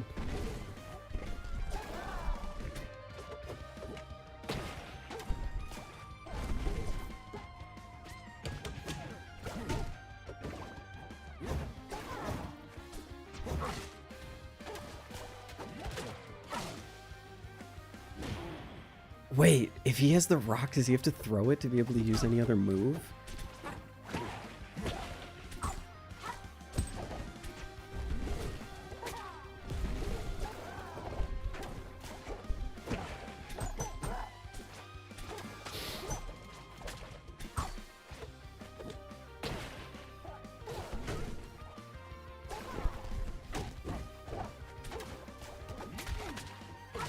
See ya. If he doesn't throw his rock, he can't do anything else.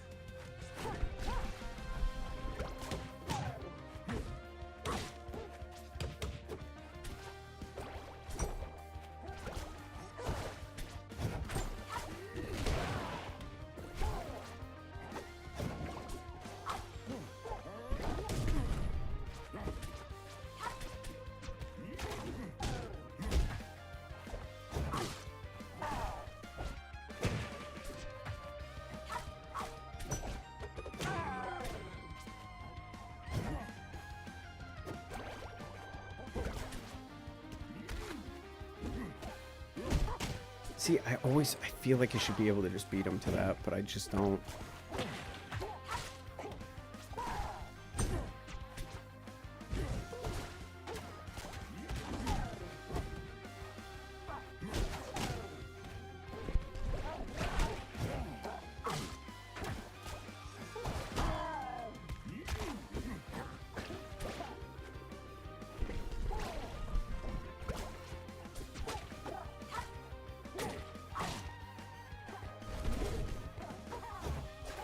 See you, Krake. Aw, damn.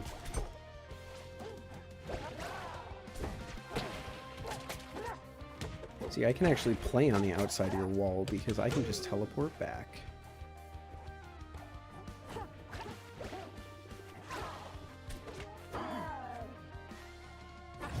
See you, buddy. Yes.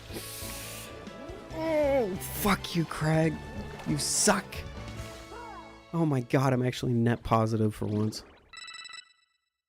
I don't even think I am. I think I started the day on like 550.